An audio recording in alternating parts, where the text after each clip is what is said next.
गुरु रूप प्यारी साध संगत जीओ साज जाओ प्रेम नाल गुरु साहब जी दी लड़ीवार कथा सरवण करो जी।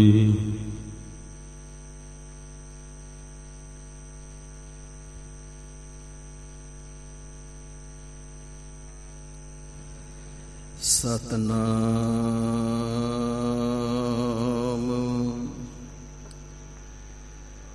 श्री वाहिगुरु साहिब जी।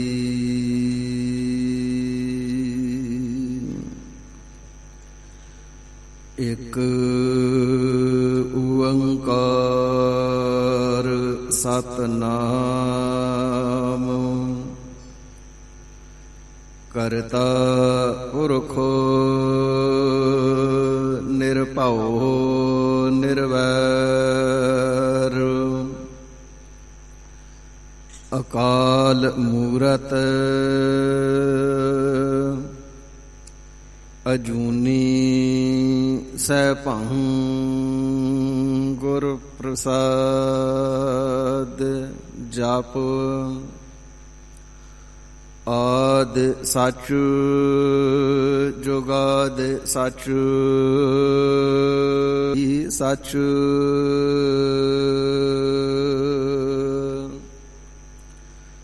चक्र चिहन अर बरन जात अर पात नहन जिह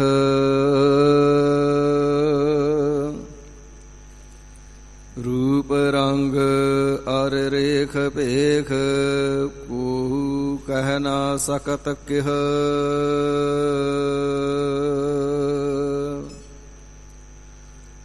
अचल मूरत अनपहो प्रकाश अमितोज कहजै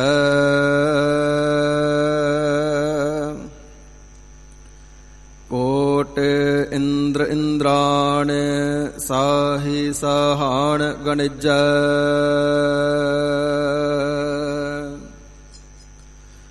त्रिभुवन महीप सुर नर असुर नेत नेत बन तृण कहत त्वै सर्ब नाम कथ कवन कर्म नाम वर्णत सुमत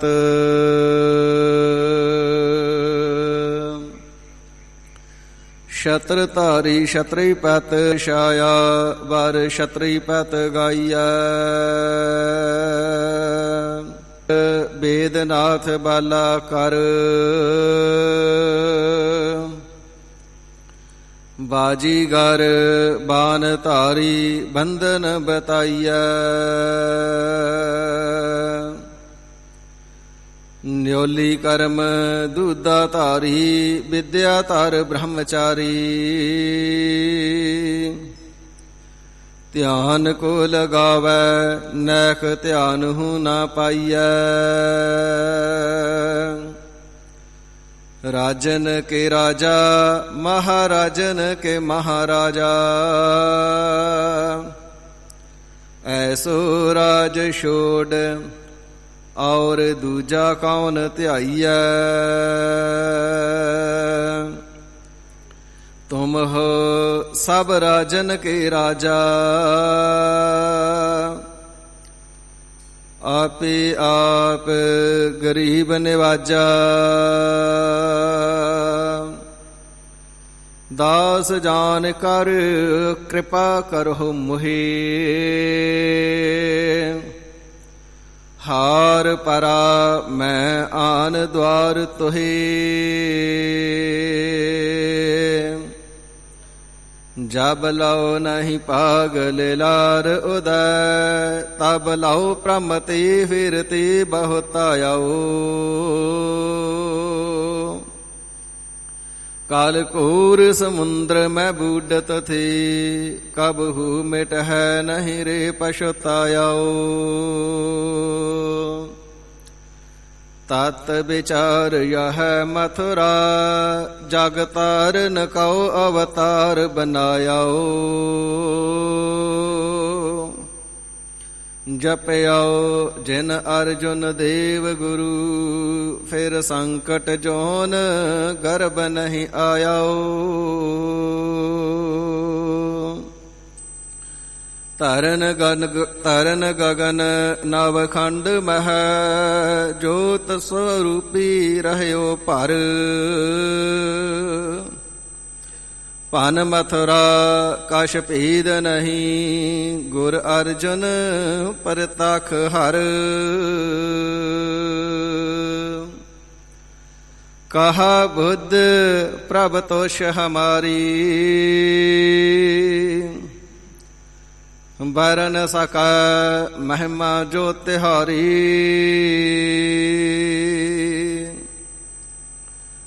ਹਮ ਨਾ ਸਕਤ ਕਰ ਸਿਫਤ ਤੁਮਾਰੀ,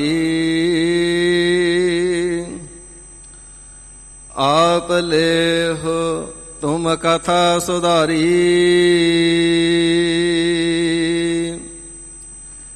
ਜੇਤਾ ਜੀਓ ਪਿੰਡ ਸਭ ਤੇਰਾ, ਤੂੰ ਅੰਤਰ ਜਾਮੀ ਪੁਰਖ ਭਗਵਾਨ।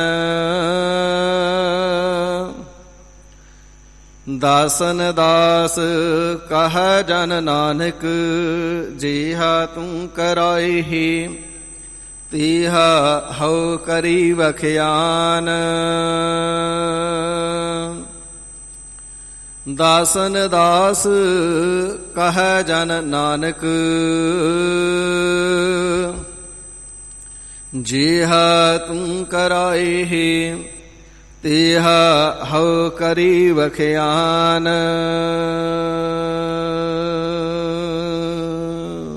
ਸਤਨਾਮ ਸ੍ਰੀ ਵਾਹਿਗੁਰੂ ਸਾਹਿਬ ਜੀ। ਸ਼ਲੋਕ। ਸਰਬ ਕਲਾ ਭਰਪੂਰ ਪ੍ਰਭ, ਬਿਰਥਾ ਜਾਨਨ ਹਾਰ। ਜਾ ਕੈ ਸਿਮਰਨ ਉਧਰਿਆ, ਨਾਨਕ ਤਿਸ ਬਲਹਾਰ। ਸਰਬ ਕਲਾ ਭਰਪੂਰ ਪ੍ਰਭ, ਬਿਰਥਾ ਜਾਨਨ ਹਾਰ। ਜਾ ਕਾ ਸਿਮਰਨ ਉਧਰਿਆ, ਨਾਨਕ ਤਿਸ ਬਲਹਾਰ। ਵਾਹਿਗੁਰੂ ਜੀ ਕਾ ਖਾਲਸਾ, ਵਾਹਿਗੁਰੂ ਜੀ ਕੀ ਫਤਿਹ। ਪਤਤ ਪਾਵਨ ਭਗਤ ਵਸ਼ਲ, ਕਰੁਣਾ ਨਿਧਾਨ ਵਾਲੀਏ ਕੁਲ ਆਲਮ। ਨੂਰੇ ਕਾਇਨਾਤ ਬ੍ਰਹਮ ਗਿਆਨ ਦੇ ਸੂਰਜ, ਬਖਸ਼ਿਸ਼ਾਂ ਦੇ ਸਾਗਰ। ਚੋਜੀ ਪ੍ਰੀਤਮ ਪੰਥ ਦੇ ਵਾਲੀ, ਅੰਮ੍ਰਿਤ ਕੇ ਦਾਤੇ। ਆਪੇ ਗੁਰਚੇਲਾ ਸ਼ਮਸ਼ੇਰ ਬਹਾਦਰ। ਤਖਤਾਂ ਵਾਲੇ, ਤਾਜਾਂ ਵਾਲੇ, ਫੌਜਾਂ ਵਾਲੇ, ਬਾਜਾਂ ਵਾਲੇ। ਸਾਹਿਬੇ ਕਮਾਲ ਸ੍ਰੀ ਗੁਰੂ ਗੋਬਿੰਦ ਸਿੰਘ ਸਾਹਿਬ ਸੱਚੇ ਪਾਤਸ਼ਾਹ ਜੀ ਮਹਾਰਾਜ ਆਪਣੀਆਂ ਸੰਗਤਾਂ ਦੇ ਉੱਪਰ, ਗੁਰਸਿੱਖਾਂ ਦੇ ਉੱਪਰ ਬੇਅੰਤ ਬਖਸ਼ਿਸ਼ਾਂ, ਰਹਿਮਤਾਂ, ਕਿਰਪਾਲਤਾ ਕਰਦਿਆਂ ਹੋਇਆਂ ਆਪਣੇ ਪਾਵਨ ਸਤਜੁਗੀ ਤਪ ਸਥਾਨ ਤਖਤ ਸੱਚਖੰਡ ਸ੍ਰੀ ਹਜ਼ੂਰ ਸ੍ਰੀ ਅਬਚਲ ਨਗਰ ਸਾਹਿਬ ਜੀ ਦੇ ਪਾਵਨ ਸੁਖ ਦੇ ਦਰਸ਼ਨ ਦੀਦਾਰ ਮੇਲੇ ਬਖਸ਼ਿਸ਼ ਕਰਕੇ ਨਿਹਾਲ ਕਿਰਤਾਰਥ ਕਰ ਰਹੇ ਨੇ। ਵਡਭਾਗੀ ਜਨਾਂ ਨੇ ਗੁਰਚਰਨਾਂ ਵਿਖੇ ਆ ਕਰਕੇ ਦਰਸ਼ਨ ਦੀਦਾਰ ਕਰਕੇ ਪਾਵਨ ਅੰਮ੍ਰਿਤਮਈ ਗੁਰਬਾਣੀ ਦੇ ਰਸ ਭਿੰਨੇ ਮਨੋਹਰ ਸ਼ਬਦਾਂ ਦੇ ਕੀਰਤਨ ਨੂੰ ਗਾਇਨ ਅਤੇ ਸਰਵਣ ਕਰਕੇ ਵੱਡੇ ਭਾਰੀ ਆਤਮਿਕ ਆਨੰਦ ਰੂਪੀ ਲਾਹੇ ਪ੍ਰਾਪਤ ਕਰਨਾ ਕੀਤੇ ਨੇ। ਗਰੀਬ ਨਿਵਾਜ ਕਿਰਪਾਲੂ ਸਤਿਗੁਰੂ ਸੱਚੇ ਪਾਤਸ਼ਾਹ ਮਹਾਰਾਜ ਸਾਹਿਬ ਜੀ ਦੇ ਸੱਚਖੰਡ ਦਰਬਾਰ ਦੀ ਰੋਜ਼ਾਨਾ ਦੀ ਮਰਿਆਦਾ ਦੇ ਅਨੁਸਾਰ ਵਕਤ ਹੈ ਸ੍ਰੀ ਗੁਰੂ ਗ੍ਰੰਥ ਸਾਹਿਬ ਸੱਚੇ ਪਾਤਸ਼ਾਹ ਮਹਾਰਾਜ ਸਾਹਿਬ ਜੀ ਦੀ ਪਾਵਨ ਅੰਮ੍ਰਿਤਮਈ ਗੁਰਬਾਣੀ ਦੀ ਚੱਲ ਰਹੀ ਲੜੀਵਾਰ ਕਥਾ ਵਿਚਾਰ ਨੂੰ ਸਰਵਣ ਕਰਨੇ ਦਾ। ਸਾਧ ਸੰਗਤ ਜੀਓ, ਇਹ ਪਾਵਨ ਗੁਰਬਾਣੀ ਸ਼ਹੀਦਾਂ ਦੇ ਸਿਰਤਾਜ, ਸ਼ਾਂਤੀ ਦੇ ਪੁੰਜ, ਗੁਰਬਾਣੀ ਦੇ ਮੁਜੱਸਮੇ, ਸਰਬ ਜੀਆਂ ਦੇ ਤਾਰਨਹਾਰ, ਦਇਆਲੂ ਕਿਰਪਾਲੂ ਸ੍ਰੀ ਗੁਰੂ ਅਰਜਨ ਦੇਵ ਸੱਚੇ ਪਾਤਸ਼ਾਹ ਜੀ ਦੀ ਉਚਾਰਨ ਕੀਤੀ ਹੋਈ ਗੌੜੀ ਰਾਗ ਦੇ ਅੰਦਰ ਸ੍ਰੀ ਸੁਖਮਨੀ ਸਾਹਿਬ ਜੀ ਦੀ ਵਿਚਾਰ ਚੱਲ ਰਹੀ ਹੈ। ਤੇ ਕੱਲ ਦੇ ਦੀਵਾਨ ਦੇ ਅੰਦਰ 14 ਅਸ਼ਟਪਦੀਆਂ ਮੁਕੰਮਲ ਹੋ ਚੁੱਕੀਆਂ ਸਨ ਤੇ 15ਵੀਂ ਅਸ਼ਟਪਦੀ ਦਾ ਸ਼ਲੋਕ ਅਤੇ 2 ਪੌੜੀਆਂ ਦੀ ਕਥਾ ਵਿਚਾਰ ਸਰਵਣ ਕੀਤੀ ਸੀ। ਇਸ ਤੋਂ ਅੱਗੇ ਜਿਵੇਂ ਸਤਿਗੁਰੂ ਸੱਚੇ ਪਾਤਸ਼ਾਹ ਜੀ ਮਹਾਰਾਜ ਪਾਵਨ ਉਪਦੇਸ਼ ਦੀ ਬਖਸ਼ਿਸ਼ ਕਰ ਰਹੇ ਨੇ। ਮਨ ਚਿੱਤ ਬਿਰਤੀਆਂ ਇਕਾਗਰ ਕਰਕੇ ਸ਼ਰਵਣ ਕਰਦਿਆਂ ਹੋਇਆਂ ਲਾਹਾ ਪ੍ਰਾਪਤ ਕਰਨੇ ਦਾ ਯਤਨ ਕਰੀਏ। ਸਤਿਗੁਰਾਂ ਦੇ ਚਰਨਾਂ ਦਾ ਧਿਆਨ ਧਰਦਿਆਂ ਹੋਇਆਂ ਹਿਰਦੇ ਦੀ ਇਕਾਗਰਤਾ ਅਤੇ ਰਸਨਾ ਦੀ ਪਵਿੱਤਰਤਾ ਦੇ ਵਾਸਤੇ ਸਤਿਗੁਰੂ ਜੀ ਦਾ ਬਖਸ਼ਿਸ਼ ਕੀਤਾ ਹੋਇਆ ਪਾਵਨ ਨਾਮ ਮੁਖ ਚੋਂ ਉਚਾਰਣਾ ਕਰੀਏ ਜੀ। ਸਤਨਾਮ ਸ੍ਰੀ ਵਾਹਿਗੁਰੂ ਸਾਹਿਬ ਜੀ। ਸਤਨਾਮ ਸ੍ਰੀ ਵਾਹਿਗੁਰੂ ਜੀ। ਜੋ ਮੰਦਰ ਕਾ ਥਾਮੈ ਥੰਮਨ। ਗਰੀਬ ਨਿਵਾਜ ਸਤਿਗੁਰੂ ਸੱਚੇ ਪਾਤਸ਼ਾਹ ਮਹਾਰਾਜ ਪਰਮ ਕਿਰਪਾਲੂ ਜੀ ਅੰਮ੍ਰਿਤਮਈ ਗੁਰਬਾਣੀ ਉਪਦੇਸ਼ ਰੂਪ ਦੇ ਵਿੱਚ ਉਚਾਰਨ ਕਰ ਰਹੇ ਨੇ ਤੇ ਬੇਨਤੀ ਕਰਨਾ ਕੀਤੀ। ਗਰੀਬ ਨਿਵਾਜ ਸੱਚੇ ਪਾਤਸ਼ਾਹ ਜੀ ਮਹਾਰਾਜ, ਇਹ ਜਿਹੜਾ ਸੰਸਾਰ ਹੈ ਨਾ, ਇਹ ਬੜੀ ਤਿਲਕਣਬਾਜੀ ਹੈ। ਜਿਵੇਂ ਮੀਂਹ ਪਿਆ ਹੋਵੇ, ਚਿੱਕੜ ਹੋਇਆ ਹੋਵੇ, ਮਨੁੱਖ ਦਾ ਪੈਰ ਤਿਲਕ ਜਾਂਦਾ ਹੈ, ਸੱਟ ਪਿੱਟ ਲੱਗ ਜਾਂਦੀ ਏ, ਨੁਕਸਾਨ ਹੋ ਜਾਂਦਾ ਹੈ, ਅੰਗ ਭੰਗ ਹੋ ਜਾਂਦੇ ਨੇ, ਕੱਪੜੇ ਲਿਬੜ ਜਾਂਦੇ ਨੇ। ਸੱਚੇ ਪਾਤਸ਼ਾਹ ਐਸਾ ਹੀ ਇਹ ਸੰਸਾਰ ਤਿਲਕਣਬਾਜੀ ਏ। ਵਿਸ਼ੇ ਵਿਕ ਮਾਇਆ ਰੂਪੀ ਮੀਂਹ ਪੈਣੇ ਦੇ ਨਾਲ ਵਿਸ਼ੇ ਵਿਕਾਰਾਂ ਦਾ ਚੱਕੜ ਹੋਇਆ ਪਿਆ ਹੈ। ਵਿਕਾਰਾਂ ਦੀ ਮੈਲ ਜੋ ਲੱਗ ਜਾਂਦੀ ਏ, ਲਪੇਟ ਦਿੰਦੀ ਏ। ਸੱਚੇ ਪਾਤਸ਼ਾਹ ਸ਼ੁਭ ਗੁਣਾ ਰੂਪੀ ਅੰਗ ਜਿਹੜੇ ਨੇ ਭੰਗ ਹੋ ਜਾਂਦੇ ਨੇ। ਐਸੀ ਕਿਰਪਾਲਤਾ ਕਰੋ, ਬਖਸ਼ਿਸ਼ ਕਰਨਾ ਕਰੋ ਮਹਾਰਾਜ। ਇਹ ਜਿਹੜਾ ਮਨ ਹੈ ਇਹ ਤਿਲਕਣਬਾਜੀ ਚੋਂ ਬਚ ਕਿਵੇਂ ਜਾਵੇ। ਸਾਧ ਸੰਗਤ ਜੀ, ਪਤਾ ਨਹੀਂ ਲੱਗਦਾ, ਮਨ ਕਦੇ ਬੜੀਆਂ ਚੜ੍ਹਦੀਆਂ ਕਲਾ ਦੇ ਵਿੱਚ ਹੁੰਦਾ ਹੈ ਤੇ ਝਾਟੀ ਫੁਰਨੇ ਵਿਕਾਰ ਵਾਲੇ ਆ ਜਾਂਦੇ ਤੇ ਢੈਂਡੀ ਕਲਾ ਵਾਲੇ ਪਾਸੇ ਚਲਿਆ ਜਾਂਦਾ ਹੈ। ਸਤਿਗੁਰੂ ਜੀ ਨੇ ਫਰਮਾਨ ਕਰਨਾ ਕੀਤਾ ਨਾ, ਜਦੋਂ ਤੱਕ ਬੇੜੀ ਅਜੇ ਦਰਿਆ ਦੇ ਵਿੱਚ ਹੈ ਅਥਵਾ ਸਮੁੰਦਰ ਦੇ ਵਿੱਚ ਹੈ, ਉਦੋਂ ਤੱਕ ਕੋਈ ਭਰੋਸਾ ਨਹੀਂ। ਜ਼ਰੂਰੀ ਨਹੀਂ ਬੇੜੀ ਦਰਿਆ ਦੇ ਵਿਚਕਾਰ ਜਾ ਕੇ ਡੁੱਬੇ, ਕਿਨਾਰੇ ਲਾਗੇ ਆ ਕੇ ਵੀ ਡੁੱਬ ਸਕਦੀ ਏ। ਜ਼ਰੂਰੀ ਨਹੀਂ ਜਿਹੜਾ ਮਨੁੱਖ ਹੈ ਇਸ ਦੇ ਜੀਵਨ ਨੂੰ ਕਲੰਕ ਕਿਤੇ ਜਵਾਨੀ 'ਚ ਹੀ ਲੱਗੇ, ਬੁਢਾਪੇ 'ਚ ਵੀ ਲੱਗ ਸਕਦਾ ਹੈ। ਬੇੜੀ ਮੌਤ ਰੂਪੀ ਕਿਨਾਰੇ ਦੇ ਨੇੜੇ ਹੈ, ਪਰ ਦਾਗ ਲੱਗ ਸਕਦਾ ਹੈ। ਜਦੋਂ ਤੱਕ ਸਰੀਰ ਬਣਿਆ ਹੈ ਉਦੋਂ ਤੱਕ ਮਾਇਆ ਦੀ ਤਿਲਕਣਬਾਜੀ ਦੇ ਵਿੱਚੋਂ ਮਨ ਰੂਪੀ ਪੈਰ ਨੇ ਕਿੱਥੇ ਤਿਲਕ ਜਾਣਾ ਕੁਛ ਪਤਾ ਨਹੀਂ ਜੇ ਲੱਗਦਾ। ਗਰੀਬ ਨਿਵਾਜ, ਇਸ ਸੰਸਾਰ ਰੂਪੀ ਤਿਲਕਣਬਾਜੀ ਦੇ ਵਿੱਚੋਂ ਸਾਫ਼ ਕਿਵੇਂ ਨਿਕਲ ਜਾਈਏ। ਜਿਹੜਾ ਮਨ ਹੈ ਇਹ ਫਿਸਲਣੇ ਤੋਂ, ਤਿਲਕਣੇ ਤੋਂ ਬਚ ਕਿਵੇਂ ਜਾਵੇ। ਤੇ ਗਰੀਬ ਨਿਵਾਜ ਸਾਹਿਬ ਜੀ 15ਵੀਂ ਅਸ਼ਟਪਦੀ ਦੇ ਤੀਸਰੀ ਪੌੜੀ ਦੇ ਅੰਦਰ ਪਾਵਨ ਫਰਮਾਨ ਕਰ ਰਹੇ ਨੇ, ਜਿਉ ਮੰਦਰ ਕਉ ਥੰਮੈ ਥੰਮਨ। ਸਾਧ ਸੰਗਤ ਜੀ, ਛੱਤ ਨੂੰ ਸਹਾਰਾ ਦੇਣ ਵਾਸਤੇ ਥੰਮਲੇ ਬਣਾਏ ਜਾਂਦੇ ਨੇ, ਪਿੱਲਰ ਬਣਾਏ ਜਾਂਦੇ ਨੇ। ਪੁਰਾਤਨ ਸਮਿਆਂ ਦੇ ਅੰਦਰ ਜਦੋਂ ਮਕਾਨ ਬਣਾਏ ਜਾਂਦੇ ਸਨ ਤੇ ਬਿਆਰ ਇਤਿਆਦਿਕ ਦੇ ਸ਼ਤੀਰ ਪਾਏ ਜਾਇਆ ਕਰਦੇ ਸਨ ਤੇ ਉੱਪਰ ਬਾਲੇ ਪਾਉਣੇ। ਤੇ ਜਦੋਂ ਕਿਤੇ ਵੇਖਣਾ ਸ਼ਤੀਰ ਟੁੱਟਣ ਵਾਲਾ ਹੈ ਜਾਂ ਐਸਾ ਕੋਈ ਬਾਲਾ ਟੁੱਟਣ ਵਾਲਾ ਤਾਂ ਥੱਲੇ ਥੰਮ ਲਗਾ ਦਿੱਤੇ ਜਾਇਆ ਕਰਦੇ ਸਨ। ਤੇ ਪਾਤਸ਼ਾਹ ਜੀ ਫਰਮਾਨ ਕਰਨਾ ਕਰਦੇ ਨੇ, ਜਿਵੇਂ ਮੰਦਰ ਭਾਵ ਮਕਾਨ ਦੀ ਛੱਤ ਨੂੰ ਸਹਾਰਾ ਦੇਣ ਵਾਸਤੇ, ਡਿੱਗਣ ਤੋਂ ਬਚਾਉਣ ਵਾਸਤੇ, ਤੇ ਇਸ ਦੇ ਥੱਲੇ ਜਿਹੜੇ ਥੰਮ ਨੇ ਉਹ ਦੇ ਦਿੱਤੇ ਜਾਂਦੇ ਨੇ। ਥੰਮੀਆਂ ਦਾ ਸਹਾਰਾ ਦੇ ਦਿੱਤਾ ਜਾਂਦਾ ਹੈ ਤੇ ਥੰਮੀਆਂ ਉਸ ਦੇ ਭਾਰ ਨੂੰ ਥੰਮ ਲੈਂਦੀਆਂ ਨੇ। ਥੰਮਲੇ ਪਿੱਲਰ ਛੱਤ ਦੇ ਮਕਾਨ ਦੇ ਭਾਰ ਨੂੰ ਚੱਕ ਲੈਂਦੇ ਨੇ। ਇਸ ਪ੍ਰਕਾਰ ਜਿਹੜੀ ਛੱਤ ਹੈ ਟਿਕ ਜਾਂਦੀ ਏ, ਮਕਾਨ ਟਿਕ ਜਾਂਦਾ ਹੈ, ਉਹ ਡਿੱਗਦਾ ਨਹੀਂ, ਉਹ ਢਹਿੰਦਾ ਨਹੀਂ ਹੈ। ਤਿਉ ਗੁਰ ਕਾ ਸ਼ਬਦ ਮਨਹਿ ਆਸਥਾ ਮੰਨਾ। ਇਸੇ ਪ੍ਰਕਾਰ ਭਾਈ ਮਨ ਰੂਪੀ ਮਕਾਨ ਨੂੰ ਖੜਾ ਕਰਨ ਵਾਸਤੇ, ਮਨ ਰੂਪੀ ਮੰਦਰ ਨੂੰ ਖਲਿਆਰਨ ਵਾਸਤੇ ਕਿਧਰੇ ਤਿਲਕਣਬਾਜੀ ਵਿੱਚ ਤਿਲਕ ਨਾ ਜਾਵੇ। ਮਨ ਮੰਦਰ ਤਨ ਵੇਸ ਕਲੰਦਰ। ਇਸ ਮਨ ਰੂਪੀ ਮੰਦਰ ਨੂੰ ਸਤਿਗੁਰੂ ਜੀ ਦੇ ਸ਼ਬਦ ਰੂਪੀ ਪਿੱਲਰ ਦਾ ਸਹਾਰਾ ਦੇਣਾ ਹੈ। ਸਤਿਗੁਰੂ ਸੱਚੇ ਪਾਤਸ਼ਾਹ ਜੀ ਦਾ ਜਿਹੜਾ ਸ਼ਬਦ ਹੈ ਨਾ, ਸ਼ਬਦ ਰੂਪੀ ਥੰਮ ਜਦੋਂ ਮਨ ਨੂੰ ਦੇ ਦੇਣਾ ਕਰੀਏ, ਇਹ ਢਹਿੰਦਾ ਹੋਇਆ ਮਨ, ਇਹ ਤਿਲਕਦਾ ਹੋਇਆ ਮਨ, ਵਿਕਾਰਾਂ ਦੇ ਵਹਿਣਾਂ ਦੇ ਵਿੱਚ ਵਹਿੰਦਾ ਹੋਇਆ ਜਿਹੜਾ ਮਨ ਹੈ, ਰੁੜਦਾ ਜਾਂਦਾ ਮਨ ਹੈ, ਇਸ ਨੂੰ ਸਹਾਰਾ ਮਿਲ ਜਾਂਦਾ, ਇਹ ਟਿਕ ਜਾਂਦਾ ਹੈ। ਸਾਧ ਸੰਗਤ ਜੀ, ਪਾਵਨ ਗੁਰਬਾਣੀ ਦੇ ਉਪਦੇਸ਼ ਹੀ ਐਸੇ ਨੇ। ਚਾਹੇ ਮਨ ਵਿਕਾਰਾਂ ਦੀ ਮੈਲ ਦੇ ਵਿੱਚ ਰੁੜਦਾ ਜਾਂਦਾ ਹੋਵੇ, ਮਾਇਆ ਦੇ ਵਹਿਣ ਵਿੱਚ ਰੁੜਦਾ ਜਾਂਦਾ ਹੋਵੇ, ਦੁੱਖਾਂ ਦੇ ਵਹਿਣ ਵਿੱਚ ਰੁੜਦਾ ਜਾਂਦਾ ਹੋਵੇ, ਪਾਵਨ ਸਤਿਗੁਰੂ ਜੀ ਦੀ ਅੰਮ੍ਰਿਤਮਈ ਗੁਰਬਾਣੀ ਮਨ ਨੂੰ ਸਹਾਰਾ ਦਿੰਦੀ ਹੈ। ਤਾਂ ਹੀ ਜੇ ਦੁੱਖ ਦਾ ਸਮਾਂ ਹੋਵੇ ਤੇ ਵੈਰਾਗਮਈ ਸ਼ਬਦਾਂ ਦਾ ਕੀਰਤਨ ਕੀਤਾ ਜਾਂਦਾ ਹੈ ਤੇ ਸਰਵਣ ਕਰਨ ਵਾਲਿਆਂ ਦੇ ਹਿਰਦਿਆਂ ਨੂੰ ਧਰਵਾਸ ਆ ਜਾਂਦੀ ਏ। ਕੋਈ ਭਾਣਾ ਵਾਪਰ ਗਿਆ ਹੋਵੇ, ਘਰ ਦੇ ਵਿੱਚੋਂ ਕੋਈ ਸਰੀਰ ਚੜ੍ਹਾਈ ਕਰ ਜਾਵੇ, ਅੰਮ੍ਰਿਤਮਈ ਗੁਰਬਾਣੀ ਨੂੰ ਪੜ੍ਹਨੇ ਤੇ ਸੁਣਨੇ ਦੇ ਨਾਲ ਮਨ ਨੂੰ ਧੀਰਜ ਆਉਂਦੀ ਏ, ਧਰਵਾਸ ਆਉਂਦੀ ਏ। ਜਦੋਂ ਸਤਿਗੁਰੂ ਸੱਚੇ ਪਾਤਸ਼ਾਹ ਜੀ ਉਪਦੇਸ਼ ਦੇਣਾ ਕਰਦੇ ਨੇ, ਭਾਈ ਚਿੰਤਾ ਤਾ ਕੀ ਕੀਜੀਐ ਜੋ ਅਨਹੋਨੀ ਹੋਏ, ਇਹ ਮਾਰਗ ਸੰਸਾਰ ਕੋ ਨਾਨਕ ਥਿਰ ਨਹੀਂ ਕੋਏ। ਜੋ ਉਪਜਿਓ ਸੋ ਬਿਨਸ ਹੈ, ਪਰੋ ਆਜ ਕੈ ਕਾਲ, ਨਾਨਕ ਹਰ ਗੁਣ ਗਾਏ ਲੇ, ਛਾੜ ਸਗਲ ਜੰਜਾਲ। ਮਨ ਨੂੰ ਧਰਵਾਸ ਆ ਜਾਂਦੀ ਏ। ਇਸੇ ਪ੍ਰਕਾਰ ਦੁੱਖ ਵਿਪਤਾ ਆ ਜਾਵੇ, ਜਿਸ ਮਾਨੁਖ ਪਹਿ ਕਰੋ ਬੇਨੰਤੀ, ਸੋ ਆਪਣੇ ਦੁੱਖ ਭਰਿਆ, ਨਾਨਕ ਦੁਖੀਆ ਸਭ ਸੰਸਾਰ। ਮਨ ਨੂੰ ਧੀਰਜ ਆ ਜਾਂਦੀ ਏ, ਧਰਵਾਸਾ ਆ ਜਾਂਦਾ ਹੈ। ਇਹ ਭਾਣੇ ਕੋਈ ਮੇਰੇ ਨਾਲ ਇਕੱਲੇ ਨਾਲ ਨਹੀਂ ਵਾਪਰ ਰਹੇ, ਸਾਰੇ ਜਿਵੇਂ ਆਪੋ ਆਪਣੇ ਕਰਮਾਂ ਦਾ ਕਰਮ ਫਲ ਭੋਗ ਰਹੇ ਨੇ, ਤਿਵੇਂ ਮੇਰਾ ਵੀ ਕੋਈ ਪੂਰਬਲਾ ਕਰਮ ਐਸਾ ਹੋਵੇਗਾ, ਕਰਮ ਫਲ ਭੋਗਣਾ ਪੈ ਰਿਹਾ ਹੈ। ਵਾਹਿਗੁਰੂ ਜੀ ਦੇ ਭਾਣੇ ਵਿੱਚ ਪ੍ਰਸੰਨ ਰਹਿਣਾ ਹੀ ਬਣ ਆਉਂਦਾ ਹੈ। ਇਸੇ ਪ੍ਰਕਾਰ ਮਨ ਜੇ ਵਿਕਾਰਾਂ ਵੱਲ ਨੂੰ ਵਹਿੰਦਾ ਜਾਂਦਾ ਹੋਵੇ, ਰੇ ਪਾਪੀ ਤੈਂ ਕਵਨ ਕੀ ਮਤ ਲੀਨ।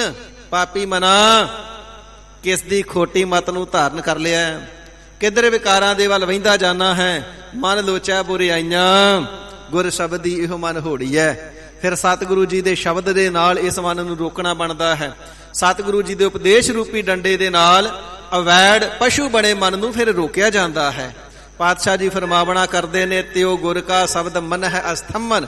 ਆਸ ਵਿਸ਼ੇਸ਼ ਕਰਕੇ ਥੰਮਣ ਵਾਲਾ, ਥੰਮ ਦੇਣ ਵਾਲਾ, ਰੋਕ ਦੇਣ ਵਾਲਾ, ਵਿਕਾਰਾਂ ਵੱਲੋਂ ਖਲਿਆਰ ਪਾ ਦੇਣ ਵਾਲਾ, ਡੱਕਾ ਲਾ ਦੇਣ ਵਾਲਾ ਹੈ ਗੁਰੂ ਕਾ ਸ਼ਬਦ।